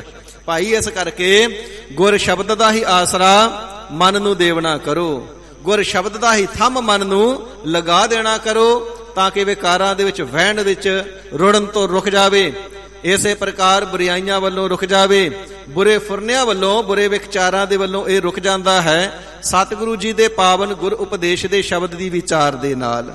ਸੋ ਇਸ ਪ੍ਰਕਾਰ ਹਜ਼ੂਰ ਫਰਮਾਉਂਦੇ ਨੇ, ਭਾਈ ਗੁਰੂ ਕਾ ਸ਼ਬਦ ਵਿਸ਼ੇਸ਼ ਕਰਕੇ ਮਨ ਨੂੰ ਥੰਮ ਦੇਣ ਵਾਲਾ ਹੈ, ਖਲਿਆਰ ਦੇਣ ਵਾਲਾ ਹੈ, ਟਿਕਾ ਦੇਣ ਵਾਲਾ ਹੈ, ਰੋਕ ਦੇਣ ਵਾਲਾ ਹੈ। ਜਿਉ ਪਾਖਾਨ ਨਾਉ ਚੜ ਤਰੈ। ਸੱਚੇ ਪਾਤਸ਼ਾਹ ਜੀ, ਸੰਸਾਰ ਸਾਗਰ ਤੋਂ ਤੈਰ ਕਰਕੇ ਪਾਰ ਹੋ ਜਾਣਾ ਤੇ ਬਹੁਤ ਔਖਾ ਹੈ। ਜਿਵੇਂ ਪੱਥਰ ਚਾਹੇ ਛੋਟੇ ਤੋਂ ਛੋਟਾ ਕੰਕਰ ਵੀ ਹੋਵੇ, ਭਾਰ ਉਸ ਦਾ 1 ਗ੍ਰਾਮ ਵੀ ਨਾ ਹੋਵੇ, ਪਾਣੀ 'ਚ ਸੁੱਟ ਦਈਏ ਤੇ ਝੱਟ ਹੀ ਡੁੱਬ ਜਾਂਦਾ ਹੈ। ਮਹਾਰਾਜ ਸਾਡੇ ਤੇ ਜਿਹੜੇ ਕਰਮ ਨੇ ਇਹ ਵਿਕਾਰਾਂ ਦੇ ਨਾਲ ਭਰੇ ਹੋਏ ਪਾਪਾਂ ਰੂਪੀ ਪੱਥਰ ਨੇ। ਮਹਾਰਾਜ ਅਸੀਂ ਪਾਪੀ ਪੱਥਰਾਂ ਵਾਂਗੂ ਭਾਰੇ ਸੰਸਾਰ ਸਾਗਰ ਤੋਂ ਕਿਵੇਂ ਤਰ ਜਾਈਏ? ਤਾਂ ਹਜ਼ੂਰ ਫਰਮਾਵਣਾ ਕਰਦੇ ਨੇ, ਭਾਈ ਜੋ ਪਾਖਾਨ ਨਾਵ ਚੜ੍ਹ ਤਰੈ। ਭਾਵੇਂ ਆਪਣੇ ਬਲ ਦੇ ਨਾਲ, ਯਤਨ ਦੇ ਨਾਲ ਪੱਥਰ ਕਦੇ ਵੀ ਨਹੀਂ ਤਰ ਸਕਦਾ, ਚਾਹੇ ਛੋਟਾ ਚਾਹੇ ਵੱਡਾ, ਪੱਥਰ ਜਲ ਦੇ ਵਿੱਚ ਡੋਬੀ ਜਾਂਦਾ ਹੈ। ਪਰ ਜੇਕਰ ਪੱਥਰ ਨੂੰ ਬੇੜੀ ਵਿੱਚ ਰੱਖ ਦਿੱਤਾ ਜਾਵੇ ਤੇ ਪੱਥਰ ਨੂੰ ਕੋਈ ਯਤਨ ਕਰਨ ਦੀ ਲੋੜ ਹੀ ਨਹੀਂ ਪੈਂਦੀ, ਬੇੜੀ ਦੇ ਆਸਰੇ ਪੱਥਰ ਸੁਭਾਵਕ ਹੀ ਤਰ ਜਾਂਦਾ, ਆਪਣੇ ਆਪ ਹੀ ਦਰਿਆ ਤੋਂ ਪਾਰ ਲੱਗ ਜਾਂਦਾ। ਇਸੇ ਪ੍ਰਕਾਰ ਹਜ਼ੂਰ ਫਰਮਾਵਣਾ ਕਰਦੇ ਨੇ, ਜਿਵੇਂ ਬੇੜੀ ਦੇ ਉੱਪਰ ਚੜ੍ਹ ਕਰਕੇ ਪੱਥਰ ਨਿਰਯਤਨ ਹੀ ਸੁਭਾਵਕ ਹੀ ਦਰਿਆ ਤੋਂ ਪਾਰ ਹੋ ਜਾਂਦਾ ਹੈ, ਪਾਣੀ ਤੋਂ ਜਲ ਤੋਂ ਪਾਰ ਹੋ ਜਾਂਦਾ ਹੈ, ਅਥਵਾ ਜਹਾਜ਼ ਦੇ ਉੱਪਰ ਚੜ੍ਹ ਕਰਕੇ ਸਮੁੰਦਰ ਤੋਂ ਪਾਰ ਹੋ ਜਾਂਦਾ ਹੈ। ਪ੍ਰਾਣੀ ਗੁਰ ਚਰਨ ਲਗਤ ਨਿਸਤਰੈ। ਇਸੇ ਪ੍ਰਕਾਰ ਜੋ ਗੁਰ ਚਰਨਾਂ ਦਾ ਆਸਰਾ ਲੈਣਾ ਹੈ, ਸ਼ਬਦ ਰੂਪ ਗੁਰ ਚਰਨਾਂ ਦਾ ਆਸਰਾ ਲੈਣਾ ਹੈ, ਤੇ ਇਸ ਨਾਮ ਰੂਪੀ ਜਹਾਜ਼ ਦੇ ਨਾਲ, ਸਤਿਗੁਰੂ ਜੀ ਦੇ ਚਰਨਾਂ ਰੂਪੀ ਜਹਾਜ਼ ਦੇ ਉੱਪਰ ਚੜ੍ਹ ਕਰਕੇ, ਆਸਰੇ ਰੂਪੀ ਜਹਾਜ਼ ਦੇ ਉੱਪਰ ਚੜ੍ਹ ਕਰਕੇ ਇਹ ਜਿਹੜਾ ਜੀਵ ਹੈ ਨਾ, ਸੁਭਾਵਕ ਹੀ ਸੁਤੇ ਸਿੱਧ ਹੀ ਸੰਸਾਰ ਸਾਗਰ ਤੋਂ ਤਰ ਜਾਂਦਾ ਹੈ। ਐਸੇ ਸਤਿਗੁਰੂ ਸੱਚੇ ਪਾਤਸ਼ਾਹ ਮਹਾਰਾਜ ਸਾਹਿਬ ਜੀ ਦੇ ਨਾਮ ਰੂਪੀ ਚਰਨਾਂ ਦੀ ਇਹ ਮੁਬਾਰਕ ਬਰਕਤ ਹੈ। ਪ੍ਰਾਣੀ ਗੁਰ ਚਰਨ ਲਗਤ ਨਿਸਤਰੈ। ਆ ਕਰਕੇ ਸਤਿਗੁਰੂ ਸੱਚੇ ਪਾਤਸ਼ਾਹ ਜੀ ਦੇ ਚਰਨੀ ਲੱਗਣਾ ਤਾਂ ਕਰੇ। ਗੁਰ ਸਤਿਗੁਰ ਪਿਛੈ ਤਰ ਗਿਆ, ਜੇ ਲੋਹਾ ਕਾਠ ਸੰਗੋਇਆ। ਜਿਵੇਂ ਲੱਕੜ ਦੇ ਵਿੱਚ ਕਿੱਲ ਠੋਕ ਦਈਏ ਤੇ ਉਹ ਸਹਿਜੇ ਹੀ ਪਾਣੀ ਤੋਂ ਤਰ ਜਾਂਦਾ ਹੈ, ਪਰ ਜੇ ਪਾਣੀ ਦੇ ਵਿੱਚ ਕਿੱਲ ਨੂੰ ਵੈਸੇ ਸੁੱਟੀਏ ਤੇ ਡੁੱਬ ਜਾਂਦਾ ਹੈ। ਜਿਵੇਂ ਲੱਕੜ ਦੇ ਨਾਲ ਲੱਗ ਕਰਕੇ ਕਿੱਲ ਤਰ ਜਾਂਦਾ ਹੈ, ਇਸੇ ਪ੍ਰਕਾਰ ਬੇੜੀ ਦੇ ਵਿੱਚ ਰੱਖਣ ਦੇ ਨਾਲ ਪੱਥਰ ਜਾਂ ਤਰ ਜਾਂਦਾ ਹੈ। ਇਵੇਂ ਹੀ ਸਤਿਗੁਰੂ ਜੀ ਦੇ ਚਰਨਾਂ ਰੂਪੀ ਬੇੜੇ ਦੇ ਉੱਪਰ ਚੜ੍ਹਨੇ ਦੇ ਨਾਲ, ਗੁਰ ਚਰਨੀ ਲੱਗਣੇ ਦੇ ਨਾਲ ਜੋ ਪ੍ਰਾਣੀ ਹੈ ਨਾ, ਇਹ ਸੁਭਾਵਕ ਹੀ ਸੰਸਾਰ ਸਾਗਰ ਤੋਂ ਤਰ ਜਾਂਦਾ ਹੈ। ਸਤਿਗੁਰੂ ਜੀ ਵਿਸ਼ੇਸ਼ ਕਰਕੇ ਚਰਨੀ ਲੱਗਣ ਵਾਲਿਆਂ ਦਾ ਨਿਸਤਾਰਾ ਕਰ ਦਿੰਦੇ ਹਨ ਜੀ। ਜਿਉ ਅੰਧਕਾਰ ਦੀਪਕ ਪ੍ਰਗਾਸ। ਸੱਚੇ ਪਾਤਸ਼ਾਹ ਜੀਓ, ਆਪ ਜੀ ਦੇ ਪ੍ਰਵਚਨਾਂ ਦੁਆਰਾ ਗਿਆਨ ਹੋਇਆ ਹੈ ਕਿ ਮਨ ਦੇ ਅੰਦਰ ਕੁੱਪ, ਹਨੇਰਾ, ਅਗਿਆਨਤਾ ਦਾ ਬਣਿਆ ਹੋਇਆ ਹੈ। ਗੁਰ ਬਿਨ ਘੋਰ ਅੰਧਾਰ, ਗੁਰੂ ਬਿਨ ਸਮਝ ਨਾ ਆਵੇ। ਮਹਾਰਾਜ ਸੱਚੇ ਪਾਤਸ਼ਾਹ ਜੀ ਵੱਡੇ ਸਤਿਗੁਰਾਂ ਦੇ ਬਚਨ ਨੇ, ਜੇ 100 ਚੰਦਾ ਉਗਵਾਹੇ ਸੂਰਜ ਚੜ੍ਹੇ 1000, ਏਤੇ ਚਾਨਣ ਹੁੰਦਿਆਂ ਗੁਰਬਿਨ ਘੋਰ ਅੰਧਾਰ। ਮਹਾਰਾਜ ਇਹ ਜਿਹੜਾ ਮਨ ਦੇ ਅੰਦਰ ਅਗਿਆਨਤਾ ਦਾ ਘੁੱਪ ਹਨੇਰਾ ਮਨਮੁਖਤਾਈ ਦਾ ਬਣਿਆ ਹੋਇਆ ਹੈ, ਕਿਰਪਾਲਤਾ ਕਰਕੇ ਸ਼ੁਭ ਉਪਦੇਸ਼ ਦੀ ਦਾਤ ਬਖਸ਼ਿਸ਼ ਕਰਨਾ ਕਰੋ ਸਤਿਗੁਰੂ ਜੀ। ਆਪ ਜੀ ਦੇ ਚਰਨਾਂ ਦਾ ਆਸਰਾ ਲੈਣਾ ਕੀਤਾ ਹੈ, ਸਾਡੇ ਮਨ ਦੇ ਵਿੱਚੋਂ ਅਗਿਆਨਤਾ ਦਾ ਹਨੇਰਾ ਦੂਰ ਕਿਵੇਂ ਹੋ ਜਾਵੇ। ਸਤਿਗੁਰੂ ਸਾਹਿਬ ਜੀ ਫਰਮਾਵਣਾ ਕਰਦੇ ਨੇ, ਜੋ ਅੰਧਕਾਰ ਦੀਪਕ ਪ੍ਰਗਾਸ, ਅੰਧਕਾਰ ਘੁੱਪ ਹਨੇਰਾ ਹੋਵੇ, ਹੱਥ ਪਸਾਰਿਆ ਵੀ ਨਜ਼ਰ ਨਾ ਆਉਂਦਾ ਹੋਵੇ, ਪਰ ਜੇਕਰ ਦੀਪਕ ਜਗਾ ਦਈਏ, ਦੀਵਾ ਜਗਾ ਦਈਏ, ਤੇ ਤੁਰੰਤ ਹੀ ਉੱਥੇ ਪ੍ਰਕਾਸ਼ ਹੋ ਜਾਂਦਾ ਹੈ, ਚਾਨਣ ਹੋ ਜਾਂਦਾ ਹੈ, ਲੋਹ ਹੋ ਜਾਂਦੀ ਏ। ਹਨੇਰਾ ਚਾਹੇ ਇੱਕ ਰਾਤ ਦਾ ਹੋਵੇ, ਚਾਹੇ ਕਿਸੇ ਗੁਫਾ ਦੇ ਵਿੱਚ ਸੈਂਕੜੇ ਸਾਲਾਂ ਦਾ ਹੋਵੇ, ਤੇ ਚਾਹੇ ਹਜ਼ਾਰਾਂ ਸਾਲਾਂ ਤੋਂ ਉੱਥੇ ਹਨੇਰਾ ਹੀ ਹੋਵੇ। ਦੀਵਾ ਕਦੇ ਇਹ ਨਹੀਂ ਪੁੱਛਦਾ ਹਨੇਰੇ ਨੂੰ ਕਿ ਤੂੰ ਕਿਤਨਾ ਪੁਰਾਣਾ ਜਾਂ ਕਿਤਨੇ ਸਮੇਂ ਤੋਂ ਇੱਥੇ ਪਸਰਿਆ ਹੋਇਆ ਹੈ। ਬਸ ਦੀਪਕ ਜਗਦਿਆਂ ਸਾਰ ਜਿਹੜਾ ਹਨੇਰਾ ਹੈ ਉਸ ਦਾ ਅਭਾਵ ਹੋ ਜਾਂਦਾ ਹੈ ਤੇ ਪ੍ਰਕਾਸ਼ ਹੋ ਜਾਂਦਾ ਹੈ। ਦੀਪਕ ਬਾਲਣ ਦੇ ਨਾਲ ਪ੍ਰਕਾਸ਼ ਹੋ ਜਾਂਦਾ, ਹਨੇਰਾ ਮਿਟ ਜਾਂਦਾ ਹੈ। ਗੁਰ ਦਰਸ਼ਨ ਦੇਖ ਮਨ ਹੋਏ ਵਿਗਾਸ। ਜਿਵੇਂ ਸਤਿਗੁਰੂ ਸੱਚੇ ਪਾਤਸ਼ਾਹ ਮਹਾਰਾਜ ਸਾਹਿਬ ਜੀ ਦਾ ਪਾਵਨ ਜੋ ਦਰਸ਼ਨ ਹੈ, ਪ੍ਰਤੱਖ ਨੇਤਰਾਂ ਦੇ ਨਾਲ ਕਰਨੇ ਦੇ ਨਾਲ, ਅਥਵਾ ਸੁਰਤੀ ਅਤੇ ਸਿਮਰਤੀ ਰੂਪੀ ਨੇਤਰਾਂ ਕਰਨੇ ਦੇ ਨਾਲ, ਪ੍ਰੇਮ ਅਤੇ ਵੈਰਾਗ ਰੂਪੀ ਨੇਤਰਾਂ ਦੇ ਨਾਲ ਸਤਿਗੁਰੂ ਜੀ ਦੇ ਦਰਸ਼ਨ ਦੇਖਣੇ ਦੇ ਨਾਲ ਕਰਨੇ ਦੇ ਨਾਲ ਮਨ ਹੋਏ ਵਿਗਾਸ, ਮਨ ਦੇ ਅੰਦਰ ਖਿੜਾਓ ਪੈਦਾ ਹੋ ਜਾਂਦਾ ਹੈ। ਮਨ ਜਿਹੜਾ ਪ੍ਰਕਾਸ਼ ਦੇ ਸਹਿਤ ਹੋ ਜਾਂਦਾ ਹੈ। ਨਾਮ ਜਪਤ ਕੋਟ ਸੂਰ ਉਜਾਰਾ, ਬਿਨਸੈ ਭਰਮ ਅੰਧੇਰਾ। ਸਤਿਗੁਰੂ ਜੀ ਦੇ ਚਰਨੀ ਲੱਗ ਕਰਕੇ ਦਰਸ਼ਨ ਦੀਦਾਰ ਕਰਕੇ ਨਾਮ ਜਪਣੇ ਦੇ ਨਾਲ ਹਿਰਦੇ ਦੇ ਅੰਦਰ ਕਰੋੜਾਂ ਹੀ ਸਾਧ ਸੰਗਤ ਜੀ, ਇਹ ਇੱਕ ਮਨ ਦੀ ਅਵਸਥਾ ਵੀ ਹੈ। ਜਦੋਂ ਮਨ ਵਿਗਾਸ ਦੇ ਵਿੱਚ ਆਉਂਦਾ ਨਾ, ਨਾਨਕ ਭਗਤਾ ਸਦਾ ਵਿਗਾਸ। ਜਦੋਂ ਮਨ ਵਿਗਾਸ ਦੇ ਵਿੱਚ, ਉਥੇ ਪਾਠ ਵਾਵੇ ਦੇ ਨਾਲ ਹੈ, ਇਥੇ ਪਾਠ ਬੱਬੇ ਦੇ ਨਾਲ ਹੈ, ਪਰ ਅਰਥ ਦੋਵਾਂ ਦਾ ਇੱਕ ਹੀ ਹੈ, ਖਿੜਾਓ ਦੇ ਵਿੱਚ ਆਉਣਾ, ਇਸੇ ਪ੍ਰਕਾਰ ਪ੍ਰਕਾਸ਼ ਹੋ ਜਾਣਾ। ਤੇ ਸਾਧ ਸੰਗਤ ਜੀ, ਜਦੋਂ ਮਨ ਦੇ ਅੰਦਰ ਪ੍ਰਕਾਸ਼ ਹੁੰਦਾ ਨਾ, ਕੇਤੇ ਇੰਦ ਚੰਦ ਸੂਰ ਕੇਤੇ, ਕੇਤੇ ਮੰਡਲ ਦੇਸ, ਫਿਰ ਕਿੰਨੇ ਹੀ ਚੰਦਰਮਾ ਨਜ਼ਰ ਆਉਣ ਲੱਗਦੇ ਨੇ ਪ੍ਰਤੱਖ ਆਕਾਸ਼ ਦੇ ਅੰਦਰ, ਕਿਤਨੇ ਹੀ ਸੂਰਜਾਂ ਭਾਵ ਕਰੋੜਾਂ ਬ੍ਰਹਮੰਡਾਂ ਦਾ ਗਿਆਨ ਹੋ ਜਾਂਦਾ ਹੈ। ਇਸੇ ਪ੍ਰਕਾਰ ਆਪਣੇ ਹਿਰਦੇ ਦੇ ਅੰਦਰ ਹੀ ਜੋ ਬ੍ਰਹਮੰਡੇ ਸੋਈ ਪਿੰਡੇ, ਜੋ ਅੰਦਰ ਇਤਨਾ ਪ੍ਰਕਾਸ਼ ਨਜ਼ਰ ਆਉਂਦਾ ਹੈ, ਕਰੋੜਾਂ ਸੂਰਜਾਂ ਤੋਂ ਬਹੁਤਾ ਪ੍ਰਕਾਸ਼। ਤੇ ਪ੍ਰਤੱਖ ਆਕਾਸ਼ ਦੇ ਵਿੱਚ ਵੀ ਸਾਧ ਸੰਗਤ ਜੀ, ਕਿਤਨੇ ਹਜ਼ਾਰਾਂ ਹੀ ਰਾਮਚੰਦਰ ਜੀ, ਹਜ਼ਾਰਾਂ ਹੀ ਕ੍ਰਿਸ਼ਨ ਭਗਵਾਨ ਜੀ, ਹਜ਼ਾਰਾਂ ਹੀ ਇੰਦਰ ਦੇਵਤੇ, ਹਜ਼ਾਰਾਂ ਬ੍ਰਹਮੇ ਇਤਿਆਦਿਕ ਦੇ ਪ੍ਰਕਾਸ਼ ਜਿਹੜੇ ਨੇ ਸਰੂਪ ਨਜ਼ਰ ਆਉਣ ਲੱਗਦੇ ਨੇ। ਸਤਿਗੁਰੂ ਸਾਹਿਬ ਜੀ ਨੂੰ ਸਿੱਖਾਂ ਨੇ ਪੁੱਛਿਆ, ਮਹਾਰਾਜ ਇਹ ਦੇਵ ਸਰੂਪ ਨਜ਼ਰ ਆਉਂਦੇ ਨੇ, ਇਹਨਾਂ ਦਾ ਕਾਰਨ ਕੀ ਹੈ?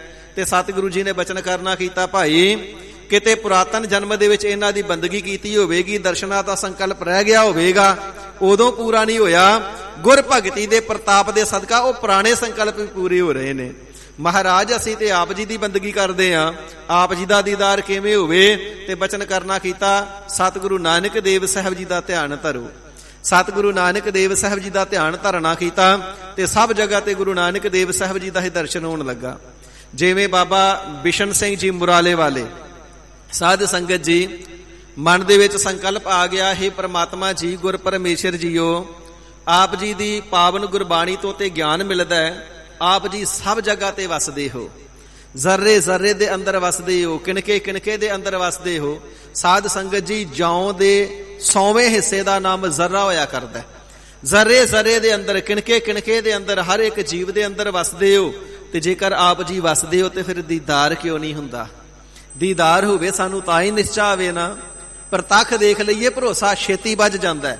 ਮਹਾਰਾਜ ਭਾਵੇਂ ਗੁਰਬਾਣੀ ਤੇ ਕਿੰਤੂ ਨਹੀਂ ਕੀਤੀ ਜਾ ਸਕਦੀ, ਪਰ ਗਰੀਬ ਨਿਵਾਜ ਹਰ ਜਗ੍ਹਾ ਤੇ ਵਸਦੇ ਹੋ ਤੇ ਕਿਰਪਾ ਕਰਕੇ ਦੀਦਾਰ ਵੀ ਬਖਸ਼ੋ। ਸਾਧ ਸੰਗਤ ਜੀ, ਮਹਾਂਪੁਰਖਾਂ ਨੇ ਸ੍ਰੀ ਗੁਰੂ ਗ੍ਰੰਥ ਸਾਹਿਬ ਸੱਚੇ ਪਾਤਸ਼ਾਹ ਮਹਾਰਾਜ ਸਾਹਿਬ ਜੀ ਦੀ ਪਾਵਨ ਹਜ਼ੂਰੀ ਦੇ ਵਿੱਚ ਬੈਠ ਕਰਕੇ ਪਿਆਰ ਦੇ ਨਾਲ ਇੱਕ ਪਹਿਰ ਵਾਹਿਗੁਰੂ ਗੁਰ ਮੰਤਰ ਦਾ ਜਾਪ ਕੀਤਾ ਤੇ ਸਭ ਜਗ੍ਹਾ ਤੇ ਦਰਸ਼ਨ ਗੁਰੂ ਨਾਨਕ ਦੇਵ ਸਾਹਿਬ ਜੀ ਦੇ ਹੀ ਹੋਣ ਲੱਗੇ। ਆਕਾਸ਼ ਵੱਲ ਨੂੰ ਤੱਕਦੇ ਨੇ, ਛੱਤ ਵੱਲ ਨੂੰ ਤੱਕਦੇ ਨੇ, ਦੀਵਾਰਾਂ ਵੱਲ ਨੂੰ ਤੱਕਦੇ ਨੇ, ਜ਼ਮੀਨ ਵੱਲ ਨੂੰ ਤੱਕਦੇ ਨੇ। ਹਰ ਇੱਕ ਕਿਣਕੇ ਕਿਣਕੇ ਦੇ ਅੰਦਰ ਗੁਰੂ ਨਾਨਕ ਦੇਵ ਸਾਹਿਬ ਜੀ ਦਾ ਦੀਦਾਰ ਹੋਣ ਲੱਗਿਆ। ਜਦੋਂ ਪ੍ਰਤੱਖ ਦੀਦਾਰ ਹੋਣ ਲੱਗਿਆ, ਉੱਠ ਕੇ ਤੁਰਨੋਂ ਵੀ ਰਹਿ ਗਏ, ਪੈਰ ਥੋੜੇ ਬੈਠਿਆ ਹੋਇਆ ਨੇ ਉੱਪਰ ਨੂੰ ਕਰ ਲਏ। ਪੁੱਛਿਆ, ਜੀ ਆਪ ਜੀ ਨੇ ਚਰਨ ਉੱਪਰ ਕਿਉਂ ਕੀਤੇ ਨੇ? ਦੱਸਣਾ ਕੀਤਾ, ਸਭ ਜਗ੍ਹਾ ਤੇ ਗੁਰੂ ਨਾਨਕ ਦੇਵ ਸਾਹਿਬ ਜੀ ਨਜ਼ਰ ਆਉਂਦੇ ਨੇ, ਮੈਂ ਗੁਰੂ ਨਾਨਕ ਦੇਵ ਸਾਹਿਬ ਜੀ ਦੇ ਉੱਪਰ ਆਪਣੇ ਪੈਰ ਕਿਵੇਂ ਰੱਖ ਦੇਵਾਂ? ਇਸ ਪ੍ਰਕਾਰ ਫਿਰ ਪਿਆਰ ਦੇ ਨਾਲ ਬੇਨਤੀ ਕਰਨਾ ਕੀਤੀ ਸੱਚੇ ਪਾਤਸ਼ਾਹ, ਆਪ ਜੀ ਦੀ ਪਾਵਨ ਗੁਰਬਾਣੀ ਤਿੰਨਾਂ ਸਮਿਆਂ ਦੇ ਵਿੱਚ ਸੱਚ ਹੈ। ਮਹਾਰਾਜ ਮਨ ਨੂੰ ਆਪ ਜੀ ਨੇ ਕਿਰਪਾਲਤਾ ਕਰਕੇ ਪ੍ਰਤੱਖ ਦਰਸ਼ਨ ਦੇ ਕਰਕੇ ਮਨ ਨੂੰ ਧਰਵਾਸ ਦੇ ਦਿੱਤੀ ਏ। ਕਿਰਪਾਲਤਾ ਕਰਕੇ ਨਿਰਗੁਣ ਸਰੂਪ ਦੇ ਵਿੱਚ ਹੀ ਜਿਵੇਂ ਆਪ ਜੀ ਵਸ ਰਹੇ ਹੋ ਤਿਵੇਂ ਹੀ ਆਪ ਜੀ ਦਾਸਰੇ ਦੀ ਬੁੱਧ ਬਖਸ਼ਣਾ ਕਰੋ, ਤਿਵੇਂ ਹੀ ਦੀਦਾਰ ਹੋਵੇ। ਮਹਾਰਾਜ ਜੇ ਸਭ ਜਗ੍ਹਾ ਤੇ ਦਰਸ਼ਨ ਆਪ ਜੀ ਦਾ ਹੋਵੇਗਾ ਤੇ ਤੁਰਾਂਗੇ ਫਿਰਾਂਗੇ ਕਿਵੇਂ, ਧਰਤੀ ਦੇ ਉੱਪਰ ਚੱਲਾਂਗੇ ਕਿਵੇਂ, ਆਪ ਜੀ ਦੇ ਪਾਵਨ ਸਰੂਪ ਤੇ ਪੈਰ ਨਹੀਂ ਰੱਖ ਸਕਦੇ। ਜਦੋਂ ਅਰਦਾਸ ਬੇਨਤੀ ਕੀਤੀ ਫਿਰ ਸਾਰੀ ਧਰਤੀ ਤੇ ਤੱਤਾਂ ਦੇ ਵਿੱਚੋਂ ਪਰਮਾਤਮਾ ਜੀ ਨਿਰਗੁਣ ਸਰੂਪ ਹੋ ਗਏ। ਇਸ ਪ੍ਰਕਾਰ ਜਦੋਂ ਮਨ ਦੇ ਵਿੱਚ ਵਿਗਾਸ ਖੇੜਾ ਆਨੰਦ ਪੈਦਾ ਹੁੰਦਾ ਹੈ, ਪ੍ਰਕਾਸ਼ ਹੁੰਦਾ ਹੈ, ਤੇ ਸਾਧ ਸੰਗਤ ਜੀ ਜ਼ਰੇ ਜ਼ਰੇ ਦੇ ਵਿੱਚ ਵੀ ਇਸ ਦਾ ਦਰਸ਼ਨ ਹੋਣ ਲੱਗਦਾ ਹੈ। ਸਤਿਗੁਰੂ ਸੱਚੇ ਪਾਤਸ਼ਾਹ ਜੀ ਮਹਾਰਾਜ ਫਰਮਾਨ ਕਰਦੇ ਨੇ, ਜਿਵੇਂ ਦੀਵਾ ਬਲਣੇ ਦੇ ਨਾਲ ਹਨੇਰਾ ਮਿਟ ਜਾਂਦਾ ਹੈ, ਸੱਚ ਦਾ ਚਾਨਣ ਐਵੇਂ ਨਾਮ ਰੂਪੀ ਦੀਵਾ ਜਗਣੇ ਦੇ ਨਾਲ ਮਨ ਦੇ ਵਿੱਚ ਹੋ ਜਾਂਦਾ ਹੈ।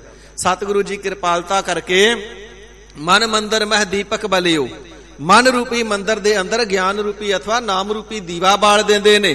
ਫਿਰ ਪ੍ਰਕਾਸ਼ ਹੀ ਪ੍ਰਕਾਸ਼ ਹੋ ਜਾਂਦਾ ਹੈ, ਮਨ ਖੇੜੇ ਦੇ ਸਹਿਤ ਹੋ ਜਾਂਦਾ ਹੈ, ਸਾਰੇ ਝੋਰੇ ਮਿਟ ਜਾਂਦੇ ਨੇ, ਸਾਰੀਆਂ ਚਿੰਤਾਵਾਂ ਮਿਟ ਜਾਂਦੀਆਂ ਨੇ, ਸਾਰੇ ਫਿਕਰ ਮਿਟ ਜਾਂਦੇ ਨੇ।